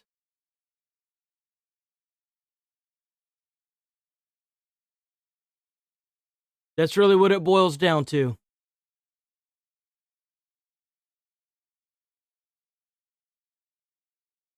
What is this? Basically, there's a post. This is a person. It's like saying, I'm like, this is actually crazy to say about somebody. Right? Crazy to say. I'm thinking like, you know, I'm already crazy to say. He was 33 and she was 17. What? About somebody, right? Crazy to say. I'm thinking like, you know, I'm already in a lawsuit, right? I'm already in a lawsuit. I'm already regularly talking to lawyers. Maybe I should sue this guy. So I'm going to have to give this a big context. Normally a post like this with 100,000 likes would be career-ending for most streamers. In 2024, Asman did a couple of streams with Kaisi. She has been a streamer on Twitch since 2018 and an adult content creator for years, way before meeting Asman. After a couple of months of streaming with Asman, Kaisi posted this on Instagram with the caption, "Happy birthday in advance to me who is 18 every year." She also immediately pinned and hearted this other comment to avoid any confusion because, of course, the implications would be insane, given she has posted adult content for years before this. But someone still went and changed her famous birthdays page using that date, the same page that basically says she started full-time streaming when she was 12. What's amazing is that we had the same thing happen last year. I'll let you guess from which community this came from. As Mongold laughs at the attempt from haters on Reddit, accusing him of dating an underage girl, Kaisi, who is a streamer and in her 20s. Those allegations were proven false pretty quickly as the age didn't match up. I do have to point out that the accusation was levied from an obsessive Hassan fan. That subreddit and their mods Oh my god, I was right. It was Hassan. This type of environment to attack Hassan's perceived enemies. I saw this, bro. People love writing fan fiction. It is crazy. And to me, it's really funny for me to see this happen. They just run out of actual stupid things to complain about, and now they write out fan fiction as well. I don't give this a lot of attention. It's just bullshit. But yeah, Son Orbers, yeah, it's just, I don't know why. Wouldn't that be funny if he was like, if he actually sued somebody, dude? That'd be make up hilarious. bullshit like that. It's Hasman being sued. I didn't even realize he's being sued. Why is Asmongold Gold being sued?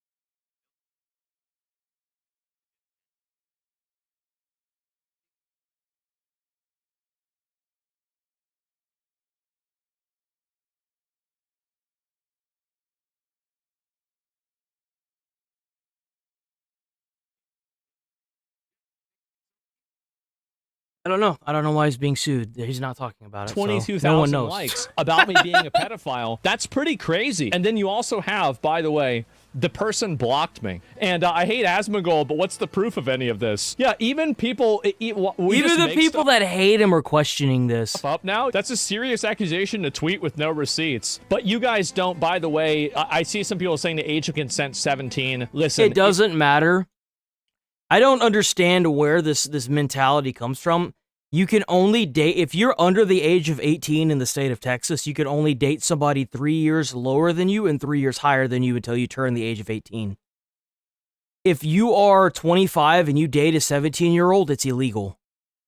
The age that, like, this isn't the actual age of consent in Texas. They're saying this based on the Romeo and Juliet law that Texas has. This is not true. If you are my age, if your age starts with a 3, you don't need to be dealing with anybody that's 17, okay? I'll talk to my lawyers next time I have a meeting with them. Then I'll see kind of what their input is, right? It's so cringe to see something like that happen. But unfortunately, that's just reality. What's also reality is that Honest Abe here is going to make money from this post.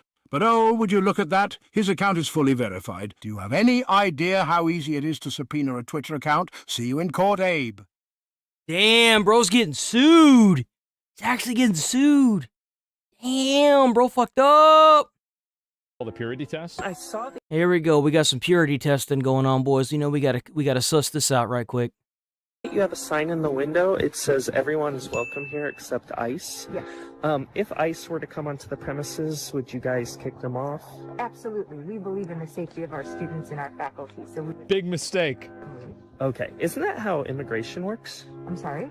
Isn't that how immigration works? Everyone's welcome except illegals, and if they come into the country, we kick them out?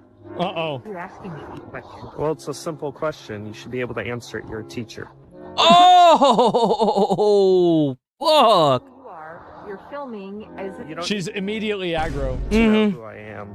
I'm undocumented, ma'am. you're on school property, and technically you're trespassing. Ma'am, no one's trespassing on illegal land, so... Okay, well, you haven't shown me an ID. Okay, well, Oh, so now you... it's crazy that they let themselves be captured by this line of thinking. Switch up as fast and you fail the period. That's crazy, dude. That's crazy.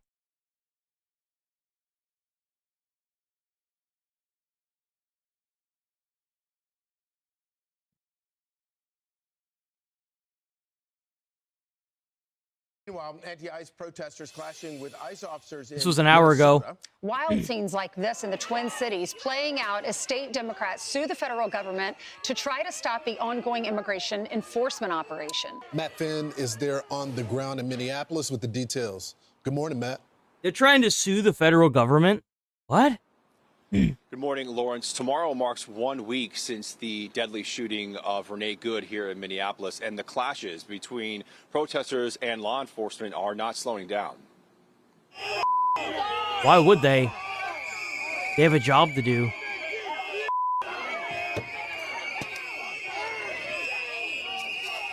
And they wonder why someone was already shot and killed. You throwing shit at a federal vehicle, dude. Like, what are you doing? How are we tolerating this? As protesters appear to start throwing snowballs and water bottles at federal agents who can be seen tossing tear gas canisters into the crowd as they drive off. Protesters could be seen washing that tear gas from their faces with water. The crowd heard Shit sucks, don't it? Maybe don't throw shit at vehicles. chanting, "These are their streets." You know what's crazy is if they had done that to any other police officer, if you were homeless and you threw a water bottle at a passing police cruiser, they're going to pull your ass in jail. Straight up.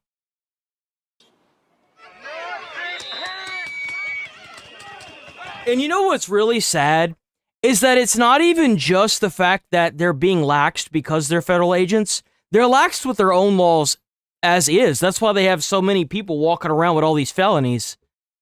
So, like, they don't even enforce their own laws. Their own police aren't allowed to enforce their own laws and put people in jail where they belong. So, of course, they're not gonna know how to handle, like, actual, like, federal agents.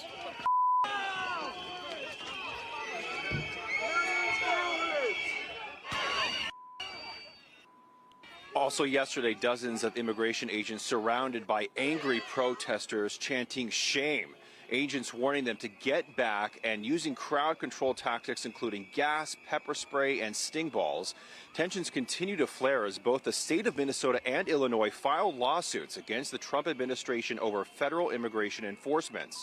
Minnesota's lawsuit argues in part that immigration agents are invading Minneapolis and overwhelming the much smaller police force. We are seeing right now is not normal Oh, cry about it. immigration. You know why it's not normal? Because if you, instead of fighting against these ICE agents, actually help them, then you would probably be done with this already. Seriously. We are not asking ICE not to do ICE things. We are asking this. You know what should happen?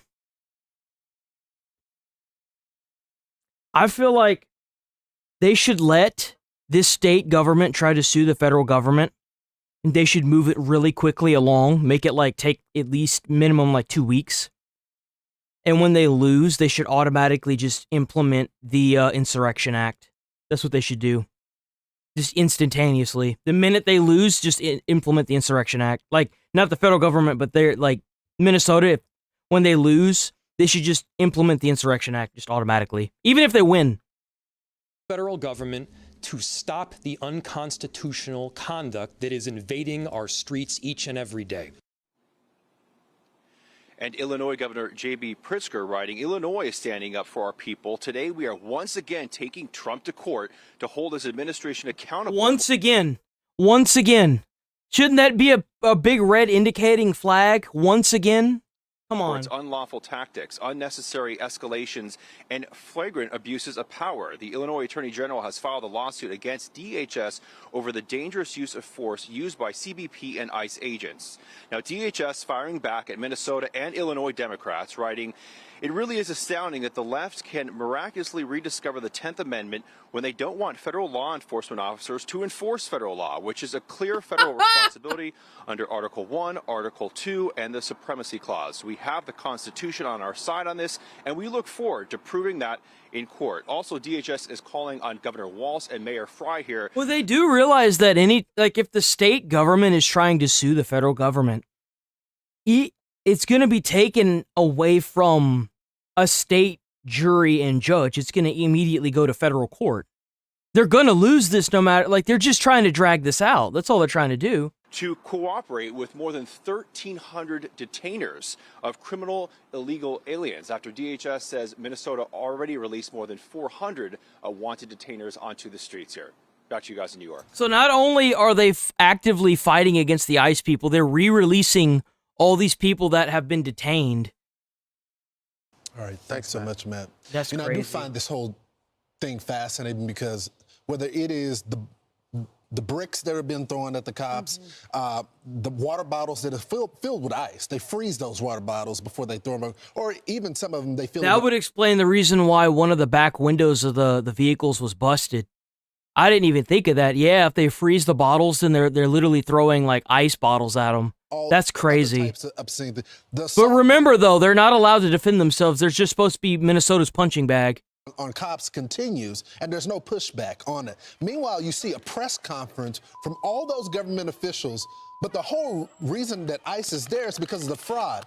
And there was no press conference, no joint press conference on that as well. So we're seeing a rise in tension, guys, and part of it is the elected officials don't want to do their job here. The last thing I'll say about this, they're asking to be involved in the investigation that is led by the FBI to look into the shooting. Now, the federal government has been asking them to cooperate with investigation of violence. Why the fuck? That's a good question. Why the fuck would the FBI allow them to get involved with the investigation of that retard that got shot and killed by the ICE agent if you guys have been pushing back on ICE ever since they got there?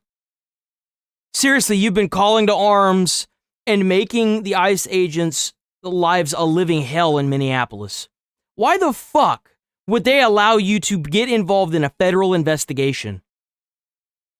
Illegals within their state and city. They don't want to cooperate with that, but now they want to have an investigation that they have no jurisdiction over. If you really go back to the beginning of this, ICE is trying to arrest violent criminals who are here illegally.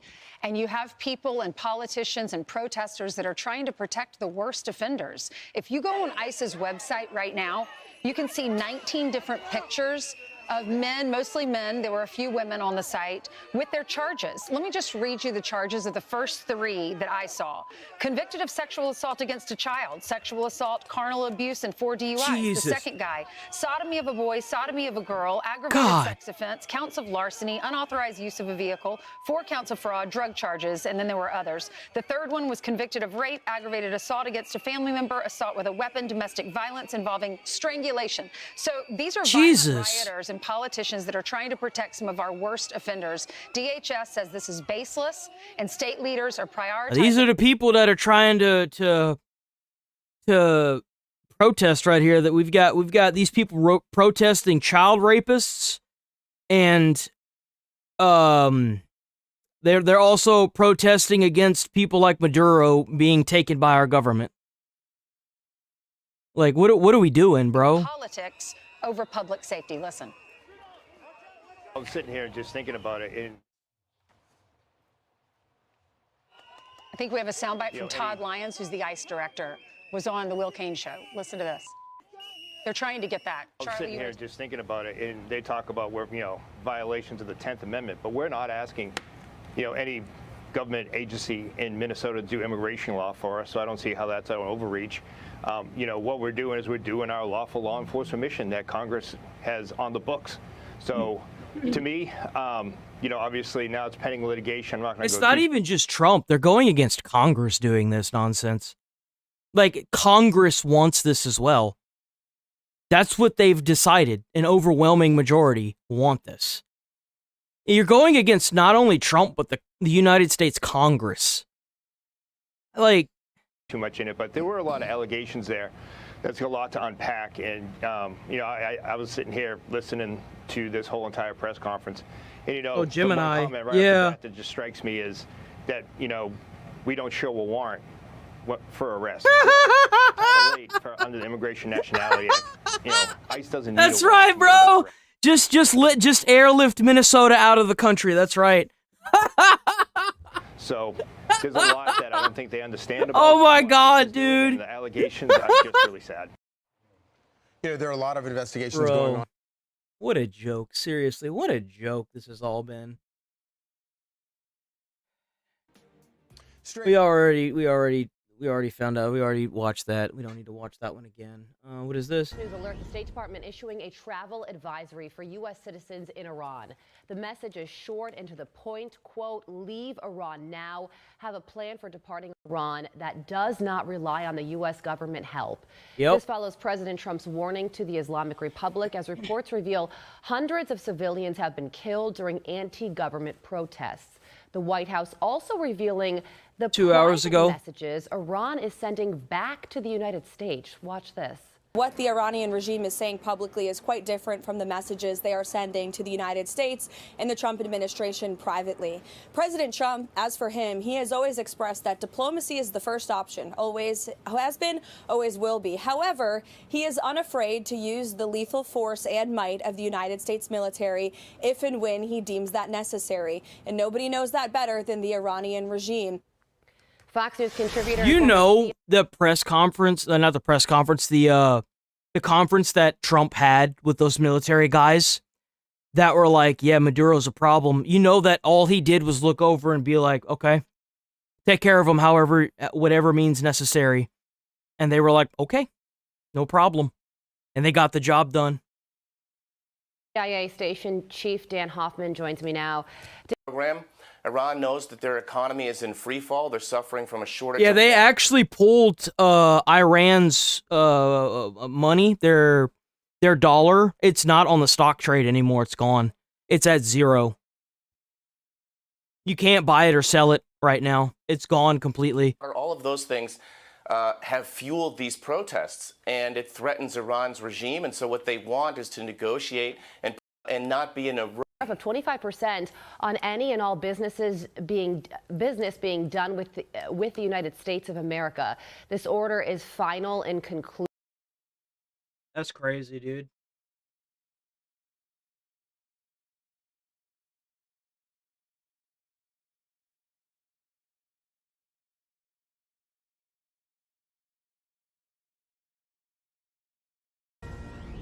Get out of the way! Get out of the way!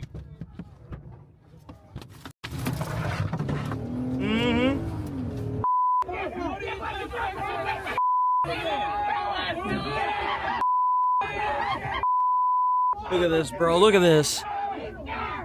Hey, remember. I can't wait for artificial intelligence to get applied to these videos and those fools yelling threats are unearthed. Can you imagine all of those felonies? Nick Sorter, an independent journalist and influencer out there trying to survive, surrounded by agitators who were jumping on and vandalizing his car. He was finally able to get away. He couldn't even move the vehicle.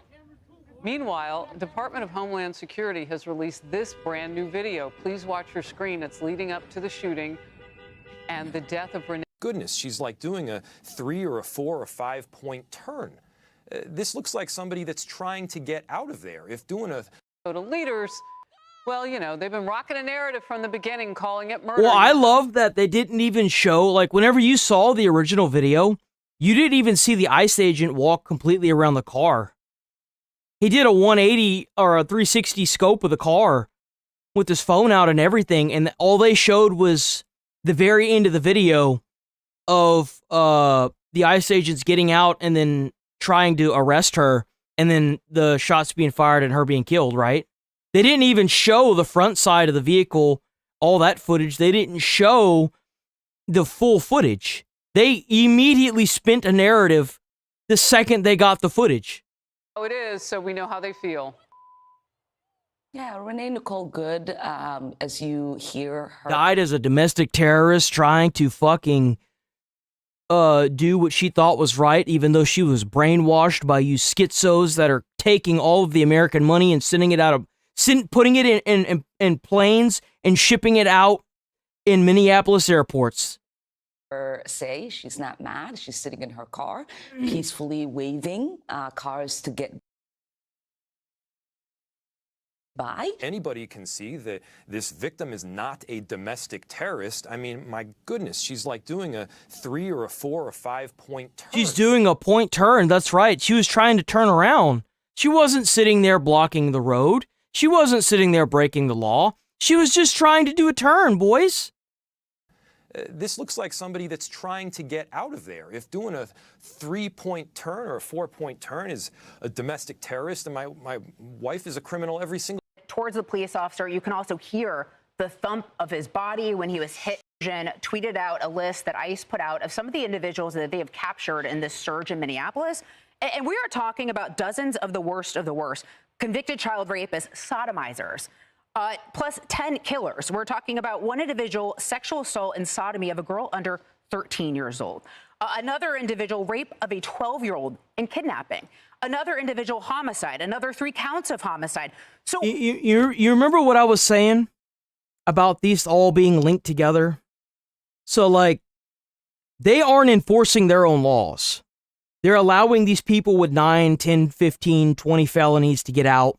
And then somebody like that guy that we covered a couple months ago where he said that his daughter, who was naked had to get down on her hands and knees and got shot and killed by a guy that had like 35, 40 felonies. You see this happen, and it doesn't really click until you realize that it's the same people. It's either LA, Chicago, which Chicago is finally fixed, or it's Minneapolis, or it's any of these other sanctuary cities where they're letting these people out, or New York. New York is another one. They're letting these felonies roam around in their own state. They obviously don't want to enforce their own law and keep citizens safe. And now that the federal government is cracking down on their sorry ass, they're panicked. And the reason why they're not cracking down on law in their own state is because they're breaking the law themselves. You got the massive Minnesota's fraud scandal that come out with all the Somalians that are literally being brought over from a foreign country and put in Minnesota just to give them the vouch for vote, where you can vote for up to 5 people if you vouch for them. Like, it's all falling apart for them. And obviously they would be okay with protecting these criminals because they're criminals themselves. Like, of course. Why exactly are these individuals protecting these killers, these sodomizers, and these child rapists? And why is Minnesota giving them sanctuary? It's disgusting. I want to bring this into 18 United States Code 111 states it's a felony to forcibly assault, resist, oppose, impede, intimidate, or interfere with. Thank you. I wonder how many people saw that Fox had posted what they had posted about the video and were like, oh, but that's not against the law. That's not against the law. Oh, I know the law. I know the Constitution. I know the Constitution. I know the law. I know the Constitution. I know the law. It's the same fucking people that were like, oh, well, freedom of speech. Charlie Kirk is dead. Ha ha. And it's like, dude, he got killed expressing his freedom of speech. What are you bozos talking about? Officers. You don't know the law. You're just making up whatever you can to justify it. That's all you're doing. You're just trying to justify it. Right now. Emily, I want to ask you about the law and how it applies. Yeah, and you don't do a turn when someone's in front of you. Who does a turn when someone's in front of you? She had a driveway she could have backed into. She could have just drove in there, wait for them to pass, and then backed out and went. But she's doing that in the middle of the street. The driveway that was behind the vehicle was empty. It was empty. Because she was taunting. She can be seen and heard very clearly on video. In fact, she's got to have her own because a lot of it she's taping. So I wonder if they have that too from her perspective. I'll say this too, and this is just my personal opinion from watching those videos, but you can see the wife trying to get into the vehicle. Yes. And then it's her voice there's multiple. They need to charge her. They need to charge her with attempted murder. They do. They need to charge her with attempted murder. But her voice that says, hey, hey, because the driver is driving away and isn't letting her in. So there's like all of these different slices of the pie that are occurring simultaneously. And my point is that to me is evidence that Nicole was not, or that the subject was not fleeing per se, because if she was, she would have waited for her wife to get in the car. There was something else going on, and this will be presented before likely a jury to determine that. I want to talk about for a second the Nick Sorter attacks, because that's an unfortunate, it's actually a horrific pattern that we've been seeing. Remember the Andy Ngo and Nick Shirley and Nick Sorter and so many journalists, they're independent journalists and they're covering these left-wing liberal protests. But then they get violently attacked. They are threatened, they are physically impeded instead of debated. And then this sort of crowd intimidation escalates, and Andy Ngo had to go to the hospital. There are horrific stories of physical violence that independent journalists have suffered, not to mention what happens afterward, this inverse narrative that somehow they were the provocateur. We heard Governor Walz, for example. I love how just trying to drive as a news van is like just trying to drive on American soil to walk around and ask people what their thoughts are with the protests is provoking a riot or provoking the crowd. How distorted from reality are you that you don't like media asking you questions because you know that what you're doing is retarded? What you're doing is so disconnected from reality that you're actively attacking media because you know if they start asking you any single brain-celled question, it's going to fall apart for you. Well, this is a separate legal issue that he was talking about, Nick Shirley, but I'm talking about these independent journalists. Called him a conspiracy theorist and a white supremacist. But the victims all of a sudden become those hecklers, these provocateurs, these violent individuals. And then obviously the media, it doesn't follow their narrative, so they're muted or they're not talking about it. And then in those progressive areas, we don't see a law enforcement moving toward arresting and accountability of those people. And here's what's interesting. Nick Shirley talked about this recently on a podcast. He said, you know, I was a journalist, but now I've been forced into activism because I was attacked simply for reporting the truth. Now I actually he wasn't able to walk around in Minnesota anymore after the video went mega viral. The Somalians were walking up and trying to like actively attack him. He didn't once hurt anybody doing that. He didn't put his hands on anybody. He didn't do anything like that. And now what these people are doing, they are forcing They're forcing radicals to come out. They are forcing people to become more radical because of what they're doing. When you surround a news van, you're not hurting anybody but yourself. It's lawless nature that has taken over Minnesota and these states, and they need to be reacquired using the federal government. They need a complete and total crackdown from the federal government to come and fix those people. That's what they need. And say my opinion, because it's those liberal, left-wing, violent activists. And we talk about all the time that the Dems say, or the libs say, they were trained activists. Well, if you were trained, you should know the law. And you should know that your motor vehicle becomes a deadly weapon. And you should know what exactly is towing the line and what exactly is putting an officer in imminent threat of bodily harm or people around you. Maybe they do know it. They don't care. That's but I tell you, one name comes to mind, and that's Charlie Kirk. And he was not an independent journalist. You don't need a title. You don't need a title for these people to press against. You know what you have? You have a point of view. You have freedom in your voice, and you have truth in your voice, and they hate us for it. And they're willing to kill some of these people. So I'm not sure. I can't separate them out from the day that you witnessed, because you were there in Utah with Charlie Kirk. I can't separate them out because I don't believe what they say. I see what they do. Where is the Minneapolis Police Department? You have a First Amendment right to do on a things. stand-down order? I don't know. Let's call them. And so they are making the Democrats own this issue now. They went from defunding the police to not engaging the police to not having them participate. They are trying to make sure that if you do get arrested, you don't. Oh yeah, isn't that interesting? Oh, but the majority of the people, the federal workers that are coming in, they're overwhelming the police. Yeah, they're overwhelming the police because you can't keep anybody, because what's the point of working for a job where you arrest somebody and a day later they're out doing the same thing they got locked up for? And then you defund them? You defund the police and you wonder why the federal agents are so numerous in your state? Are you dumb? Don't get prosecuted. They just continue to escalate this. And what's going on in Minneapolis, these people have a right to be down in the trenches. But Nick Sorter shouldn't have to go through that. I love how they scream and screech their freedoms, yet they actively break the laws and cause riots. They burn flags to cause riots. They incite violence. They attack other people that are counter-protests, so they can't even form around these people. These groups are completely volatile, and they need to be dispersed the minute they start happening. They either need to be dispersed with like rubber bullets or pepper spray canisters, or they need to be put in jail. They need to be surrounded by the United States military.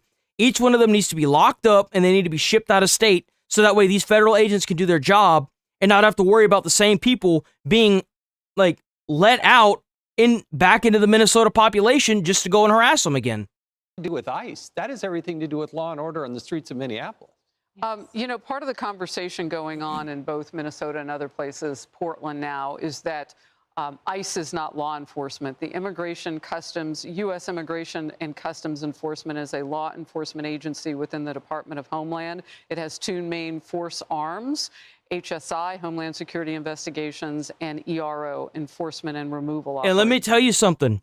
If HSI, Homeland Security Investigation, is in your state, they have every operating law that state has, plus the federal government that backs them. ICE agents, RHSI. They're there doing an investigation and you're impeding it. They are clearly the tip of the spear in law enforcement. Yeah, and I feel like this isn't being communicated by people that could really help in this situation, that is the fact, because a lot of the protesters, and particularly those that continue to block roads, feel like they're pushing back against someone that doesn't have the right to even talk to them. They have this attitude like they don't know what they're doing. And you know why? Because the people that are running their state, their government officials, are now relaying the correct information to them. You notice that Tim Walz hasn't come forward since the last time he did a press conference? Have you noticed that? The only person that's been coming forward is that other dude, that governor dude, whatever. It's almost like they're trying to alienate him because he came forward and said, please peacefully protest. Have you noticed that? You haven't seen Tim Walz come out a single time since he made that press conference and told everyone that's protesting in Minnesota to do so peacefully. You haven't seen it once. Makes you wonder who's really running the show over there, doesn't it? Is illegal. And I think that's a concern. And that clarity, just even the clarity from Minnesota leaders, from state leaders, from local leaders, that vehicles can be dangerous. And, you shouldn't be attacking vehicles, throwing things at vehicles, which we've seen with ICE agents and in that Nick Sorter video, attacking journalists. Stay away from vehicles. Don't use your vehicle as part of a protest. It is large. It is dangerous. And hopefully we don't see incidents where protesters are hit by vehicles accidentally or anything along the lines that we've seen. You know what's crazy is that, you can't even use that as an argument. What is this, a third world country? You can't just run somebody over and then think you're going to get away with it. Yeah, it happened in Florida. It happened in Texas. And you know what happened? These dumbasses didn't get in the roadways anymore. They don't get in the roadway because they know that they're either going to be arrested or they're going to get fucking run over. Because it's scary whenever you've got that many people around a vehicle and they're trying to rock the car over, or they're trying to get on top of it. They're trying to smash in your windshield. They're trying to break your windows. They're trying to vandalize your vehicle, pulling the hubcaps and shit off. It's terrifying, especially if you have kids or you're with somebody. That shit's scary. It's terrifying. Big surprise if you get fucking run over. Maybe you shouldn't have been standing there.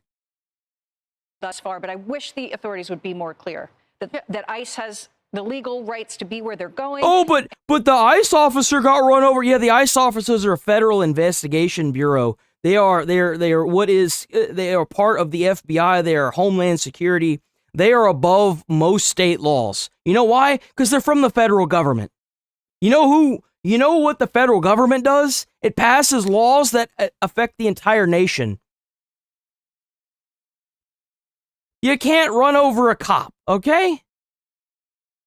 And the vehicles can be dangerous broadly. This is a bad idea. Which authorities? Because Governor Walz isn't going to make that point.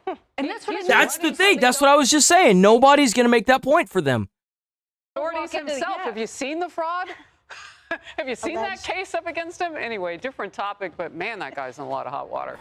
Hey everyone, I'm Emily. What a joke. Seriously, what a joke. Hardcore, what a joke. We might cover that one tomorrow.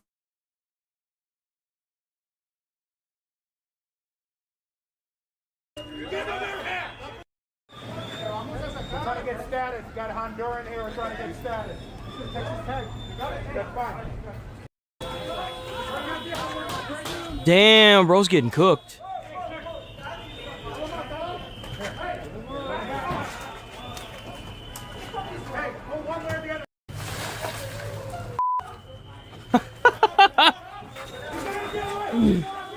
It's going out the other door, bro. Mm-hmm.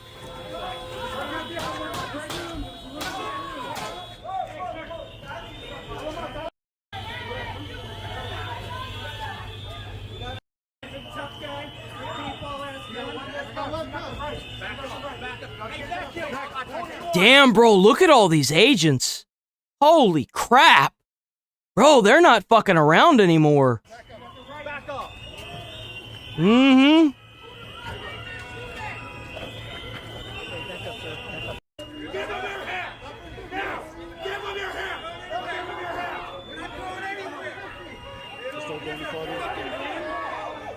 See, what did I say?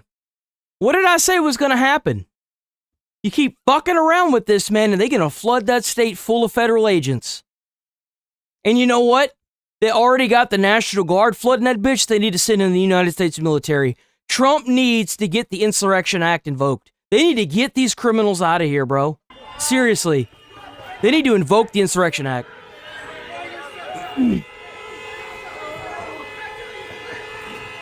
It's sad that just to get one person, you have, because like, they wouldn't need all these people if you would stop attacking the agents when they're trying to do their freaking job. You realize that there are 4 people trying to get this dude, right? And then they have to have like 17 others to give them enough space so that way they can do their job. Oh, but they're not going to flood the state. Nah, well, obviously you're wrong.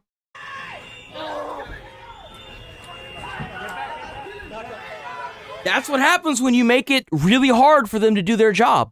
That's why they have to have caravans of like 7 freaking vehicles just to catch one dude. Because they got to freaking deal with him and they got to deal with your dumb ass.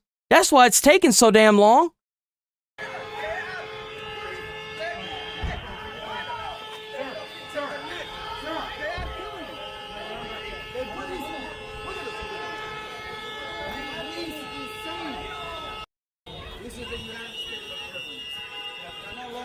Okay. Stay back. Back up. Back up. Bro, do you think that if I walked up to some of those federal agents and asked them, like after they catch the guy, and asked them if I could do like a ride along with them and record, you think they'd let me do it? You think they'd let me do it? I would totally love to ride around with them for like a day. Just to see what they go through, dude. It'd be scary as shit at some points, but like I would just want to see. Get up, don't you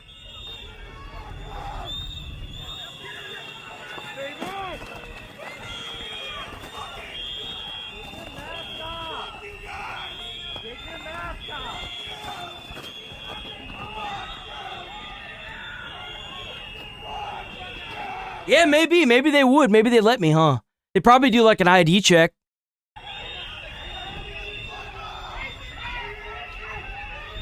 I don't think these people lost the trust of the American people. I think the government that is over them have strayed them so far, like, away from actual reality that they're just crazy. They're actually just crazy. Like, in what world do we live in that no other state is doing this? Keep this in mind. Florida's not doing this. Texas isn't doing this. It's only like the 2 states that have these crazy people committing all this fraud doing this. It's not the ICE agents that are the problem. It's their fucking government officials that like the government officials of the state. LA did this. Chicago did this. And now it's Minnesota. Don't you see a pattern here? It's not every other state in America. It's these 3.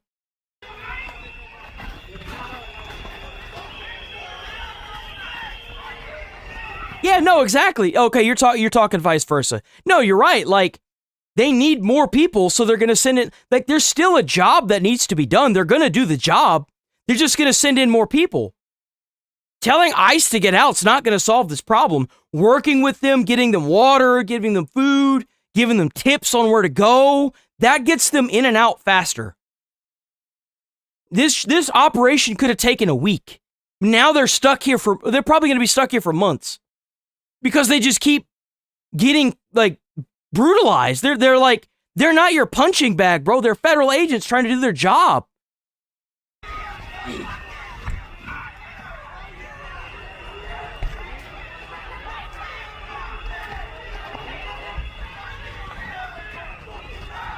That's what I'm saying. Like, if I get pulled over and they think that I'm, like, Venezuelan or some shit, I'd be like, yo, man, I got my ID here. Take it. Take it. Do whatever paperwork you need. I don't want no trouble. And I do that with any police officer. I'd be like, dude, I don't want to die. It's such a stupid way to lose your life. You fuck around like, oh, but they're not the police. It doesn't matter. You see, look at the police. I don't even know what ERO means. I don't know what the fuck that means. I think these guys are National Guard, actually. I think these guys are the National Guard. If I'm not mistaken, they're the National Guard for Minnesota. So these aren't even ICE agents, they're National Guard members. And like, why would you even do that to a police officer? If a police officer pulls you over And they started asking, I never did understand the people that were like, oh, you can't do this and that. And it's like, dude, just do what they say and then go on about your business and take it up in court later. Live today, fight tomorrow. What are we doing? You know why it's not happening like that? Because they know it won't hold up in court. That's why they're doing it.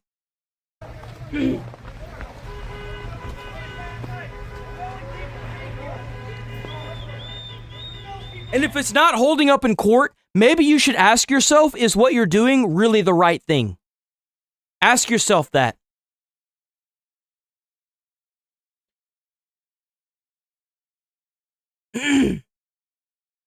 In this country, if you're illegal, they kill you. The lowest unemployment in the European Union is Poland.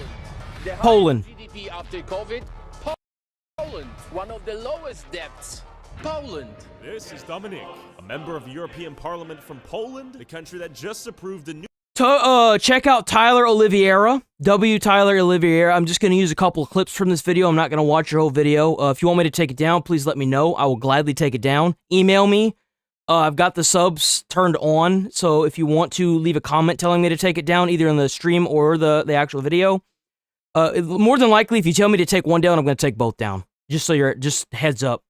Sub, leave the comment, and then you can just unsub, and I'll see it, and I'll take it down.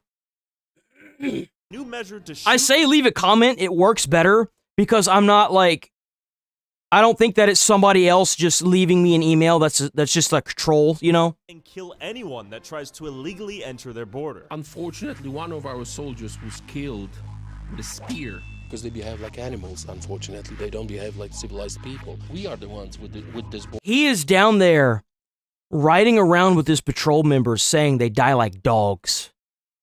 You should be thankful that you're in Minnesota and you can be deported. Be thankful. This country fucking kills you. Maybe I should move to Poland. But Poland's strict border control and refusal to take in refugees from non-neighboring countries like Syria and Afghanistan has caused the EU to propose a €22,000 fine for each person Poland refuses to take in, and guys like Dominic to be labeled Islamophobic and fascist. And Jean-Claude Juncker, the Commission... The lowest... Listen to what he said at the beginning of this. Listen to what he said. Let's say I want to go through this wall. I break through the wall. What happens to me next? You will die like a dog. The lowest unemployment in the European Union is Poland. The highest GDP after COVID, Poland. One of the lowest debts, Poland. Let that sink in. Why is all of Europe currently combating immigrants? Why is the US combating immigrants? Why are these countries all dealing with the same fucking problem? I guess we're wrong, right? This is Dominic, a member of the European Parliament. Lowest unemployment in all of Europe. Lowest crime, or lowest death count in all of Europe. I bet that place is thriving right now. Country that just approved a new measure to shoot and kill anyone that tries to illegally enter their border. Unfortunately, I should go in prison. Do you feel safe here in Poland as a woman? Yeah, very much. Do you feel safer here in Poland as a woman than you do in India? Yeah, it's more safe. Yeah. Yeah, it's more safe. A lot safe. You can walk, like go to work at night, and nobody cares, and nobody's like threatening you. It's not very safe. No. Really. It's the reason why you have those people with those bracelets walking around the Eiffel Tower. They're walking around trying to slide that bracelet on your hand so they can get money from you. This is the reason why you've got those people in Japan drugging people and then taking their items and stuff. From the main streets, yeah. I really feel not very safe. Man, what are they're called? Twits? Is that what they're called? Strange people. Here? Yes. Yeah, like men in general. Some sick people. Okay. They frighten me. Who should the border keep out? Who should it let in Poland? Nice people, kind, and with good heart. Okay. Do you think having a more strict stance on the border keeps Poland safer, or? Yeah, I'm pretty sure. I know that many people have that opinion. Okay. I want to believe that it doesn't really matter from which country you're coming. Okay. You know, if you apply to the culture, it's gonna be fine. Safety. I don't know what they're called. We did a video on them. Okay, nothing. What are your thoughts on immigration in Poland? Я сам являюсь политическим иммигрантом, и поэтому не мне отвечать на этот вопрос. Я пока не сталкивался с какими-то негативными проявлениями в свой адрес. Why did you come from Belarus to Poland? Я политический активист, и обратной дороги в Беларусь мне на данный момент нет. How was your experience going through the Belarusian-Polish border? У меня чуть другой маршрут. Я прилетел из Грузии. Я жил в Тбилиси некоторое время. Поэтому в моем случае без экстрима обошлось. Ну, я считаю, See, you could go, you can still immigrate to Poland. You just got to do it legally. You cross that border and you're gonna die. Illegally. И заниматься бизнесом тоже очень хорошо. What are your thoughts on their stance on illegal immigration and the idea Bro, look at that place. It looks so clean. Like all the shots that I've seen so far. It looks like a freaking like illegally enter through the border? Но я считаю, по международному праву все страны защищают свою территорию. Но это на законодательном уровне. Никто из хозяев, но если есть граница существует, должны соблюдаться законные вот эти данные. Поэтому, но если ты нелегально пересечаешь, ты территориальную целостность защищаешь. Считаю, что государство вправе применять оружие для защиты своей территории. Если ты бежишь от войны... I think every country in the world should be like Poland. And let me tell you why. Because whenever you have all these third world countries that aren't standing up to their own government because they're tired of being oppressed and persecuted and killed, like what's going on in Iran, they're going to overthrow their government and they're going to make a prosperous government at some point. Why should we take in all these people that are going to use and abuse our systems to send money back to their terrorist regimes in their own countries? What do you think is going to happen when they oppress their people so much that they're sending over elected officials like Ilhan Omar to take American money and bring in all these illegal immigrants to run our elections? What do you think is going to happen? Пожалуйста, регистрируйся, получай документы, работай. Мне кажется, страна очень комфортная для жизни и, по-моему, очень толерантно относится ко всем беженцам. Я бежала от войны, и тем не менее за 2 года мы тоже здесь и открыли бизнес, и работаем, и платим налоги. What are your thoughts on the border here in Poland as someone from Ukraine? Fine. It's really fine. Yeah, it's. I bet he's not getting stabbed by somebody that was let out with like 9 felonies and 35 arrests. I'd imagine he could probably use the public transportation there and be fine, huh? No problem with everything. Was it easy? It's sad that it actually comes to that, you know? It's sad that you can't even have a refugee that's fleeing from a war-torn Ukraine get killed by a homeless man with 35 convictions and 9 felonies. Or another woman that was set on fire.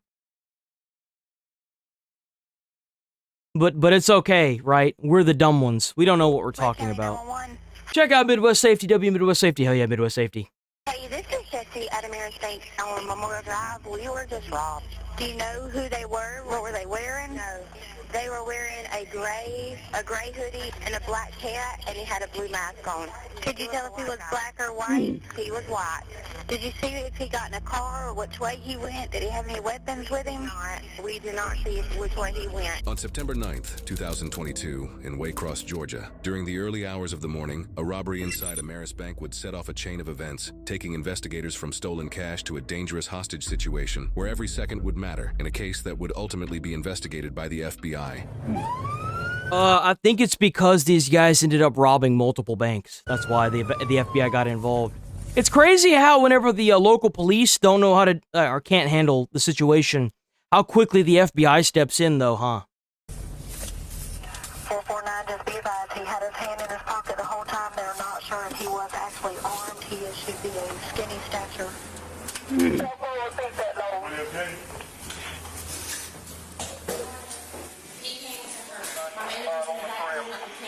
Because when he walked up, he didn't have no mask on. When he walked up to me, he said, "Can you cash it?" I want to know that he act up and marry it.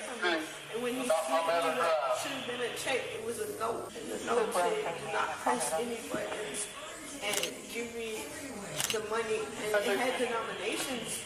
And so I'm trying to read the denominations. And Did he take the note with him? Yes, he slid it back when I gave him the money. Yeah, he has the bait. He has. Okay. Yeah, Doesn't have a tracker, just got the paint in it. Who else witnessed this? we were talking. Like, I was standing here when he walked in, and he went straight out. So when he walked out, and she came up, Bro, if the guy had just taken the money and fucked off and wore a mask, he probably would have got away with it. He even got bait, but it didn't have a tracker on it. Weapon, but I didn't want to chance it. So I waited till he walked out. I said, Jesse, come here. I said, I was just robbed. But I didn't motion him or nothing. I didn't have a weapon, and I didn't know. That's okay. I mean, you did the right thing. I have a friend of mine that was out Just out there in parking lot. She saw some. Yeah, she's been sitting in the car the whole time. Okay, so she did see it. She was sitting up there the whole time. What time do y'all open? Okay. Damn. Okay, I see a camera there. So I think somebody just. I'm doing great. Your camera's working? No. That's why they told the 911 person that it's called. So don't none of y'all cameras work? They're all down right now. It's a Sonic, man. It's a Sonic. Nothing there works. The only thing that works themselves to death is the employees for I think it's like $2.15 an hour. Yes, ma'am. Do y'all have y'all can access y'all video cameras? Not right now. I have to call office and get them to let see. Okay, can you do that for us? Come to the door. She was like she had a little attitude and didn't really want to say much.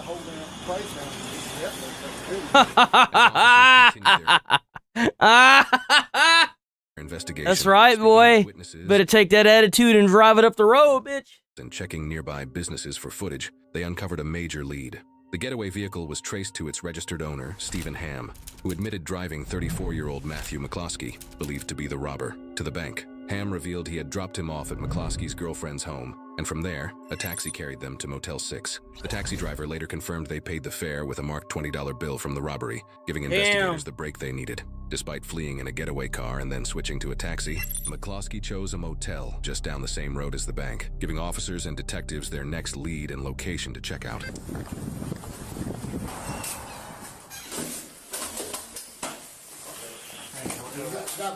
Damn, they hot on his heels, man. They hot on his heels. There's that one right there. Should be in room 117. I did not check him in this morning. You know what? Here's another. You know what? Do you know how to pull out my camera? Yeah. If I let you in? Yeah, let's pull it up because Dana rented it at 11:22. So he's not been in that room very long. The name is not familiar. The face is not familiar. And the white guy, and he's in room 117. What's his name? Matt. Damn, he getting swatted, bro.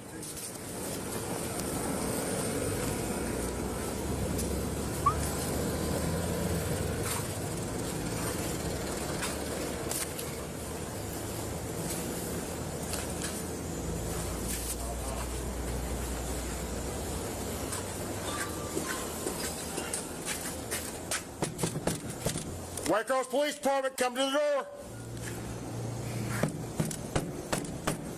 White Cross Police Department, come to the door.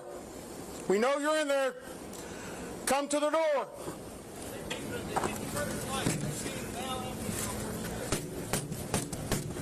White Cross Police Department, come to the door. Miss Nellie, I need you to come to the door. I know you're in there. Master Key. How'd they not have that ready? How'd they not have that automatically? Scream again. The curtains. Hit the curtain again. Hit the curtain again. Open the door. Come on out. Room 117. Matt, come Bro, I'm not even gonna lie. If I had saw this going on and I had rented an apartment room there, I'd have like a little chair that I'd be sitting out on eating some popcorn, bro. I ain't even kidding. I ain't even lying, bro. They'd be like, dude, what the hell are you doing? I'd be like, I'm not even gonna hide it. I'm gonna watch. If someone gets shot, I can help out. I'm an ex-EMT. I got this.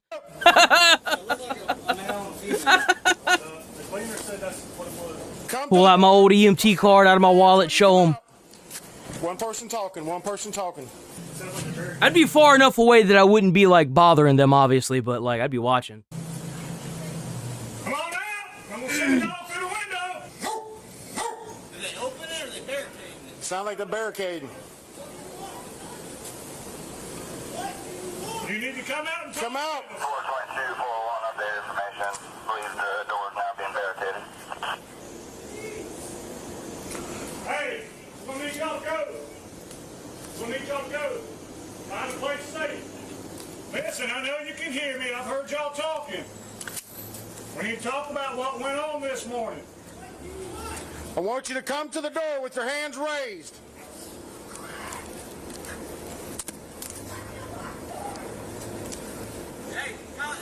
Window. Come outside. Come out. Come out. Open the door. Come outside. Come outside. Mail behind her. Mail behind her. Mail behind her. What's she saying? Come outside.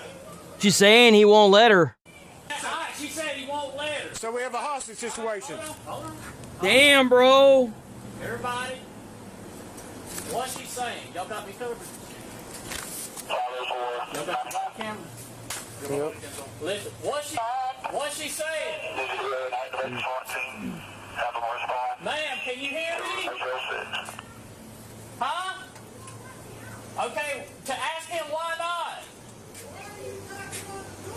We're trying to find out what's going on.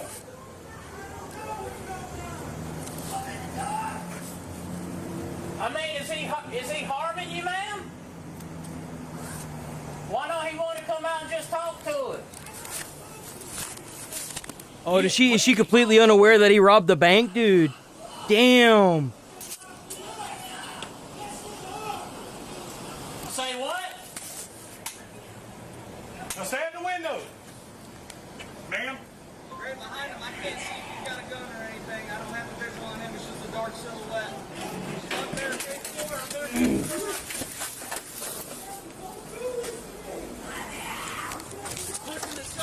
He's pushing the shot, holding her hostage. Hey, y'all want to get in? Y'all want to come in? Let's go. We got let's go. You ready to crawl? Yeah. I'm going to try to break the door for y'all. Show me your hands! Show me your hands! Open the door! Open the door! Open the door! Get on the ground! Why the fuck would you go through the door, bro? Just break the window, let the dog in there, bro. Well, I guess the dog would probably end up hurting her, huh? Damn. I got him. How'd the FBI end up getting involved in this? Get down! Get on the ground! Get on the ground! Get on the ground now! Get down! Now get on the ground! Get on the ground! Get on the ground! Get on the ground! I'm on the ground! I was a Marine!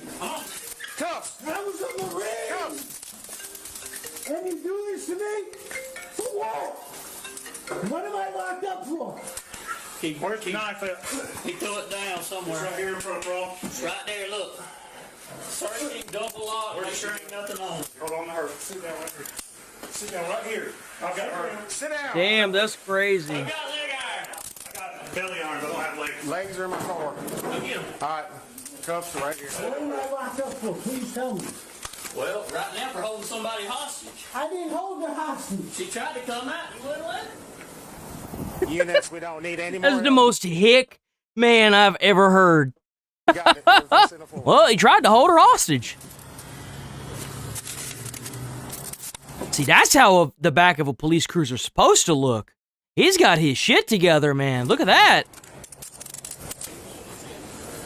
I'll transport him to the PD.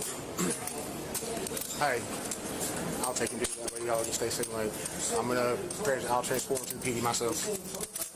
Matthew McCloud. If you would, go put him in the back of my car. Give me his shoes. I'll take his. Hey, you got pepper spray? No,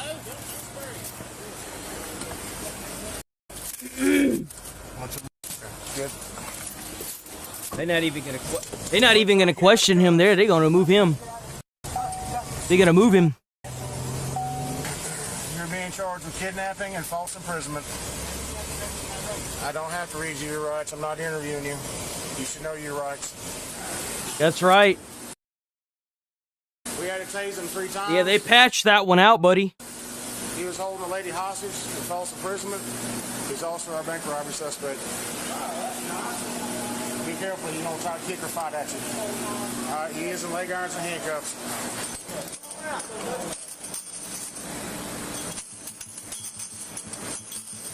Damn, bro. The main suspect, Matthew McCloskey, was charged with bank robbery and kidnapping. He had multiple prior bank robbery convictions in New York, one in 2013 and another. Damn, so he been a bank robber for. Why is he even out? In 2016, marking him as a repeat offender. McCloskey stole $877 from the bank. Bro went to jail for $800. He didn't even cross. Bro, you could have went to a store and stole more. You didn't even cross felony threshold in most states. Was it worth it, dumbass? An amount he was. Oh, he did all that for $800. That's not even a month worth of rent right there, bro. What you gonna do with $800? Ordered to repay in restitution. The case was investigated by the Waycross Police Department and the FBI, resulting in a successful prosecution in U.S. federal court. He was ultimately given 14 years in federal prison. Woo! Yes, sir!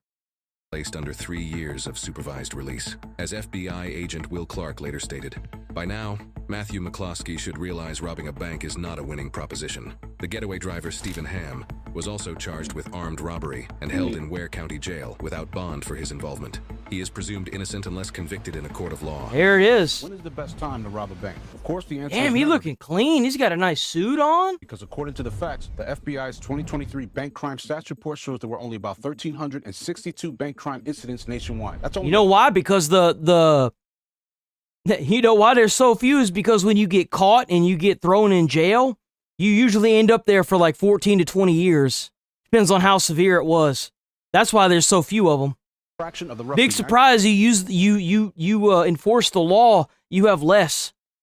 388 U.S. bank robberies reported at the 1991 peak. That's what happens when a crime is under federal eyes, coordinated investigators, and a system that doesn't stop once your name hits their desk. It's never an easy payday. That's consequences and a timeline with nowhere to run. Bank robberies are not street-level crimes. They travel because unlike a spontaneous street robbery, they immediately generate federal-level documentation and multi-agency involvement, so the crime moves with the suspect. Law enforcement combs through cameras, witness statements, license plates, and all digital footprints. This is how investigations stack evidence across space and time. And what stands out here isn't just the investigation, it's everything that comes after. The resistance coupled with the victim mentality, that's not strength. That's a man realizing the story he thought he controlled is now being written by witnesses and evidence pointing straight to him. Remember this, banks don't just record what you did, they remember who you are, and the system that follows, it doesn't lose track.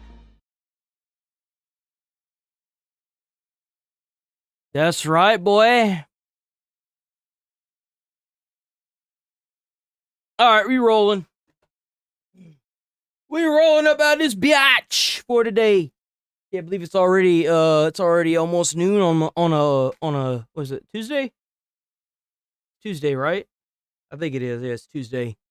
On a Tuesday. All right, boys. Stay safe out there. Yeah, tomorrow's Wednesday again. That's right, man. It's shooting by. Stay safe out there. Make sure you try to put a smile on someone's face. You might change their whole day or their whole life. You never know. And I'll see you boys tomorrow. Thanks for watching. Peace!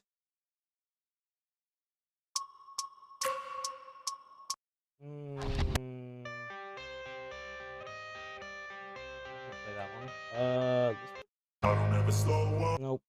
Yep. All right. Peace!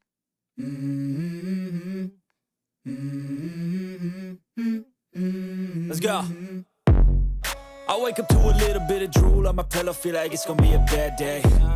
Yeah, I'm tired of shit, and the coffee ain't hit yet, damn, ain't that great.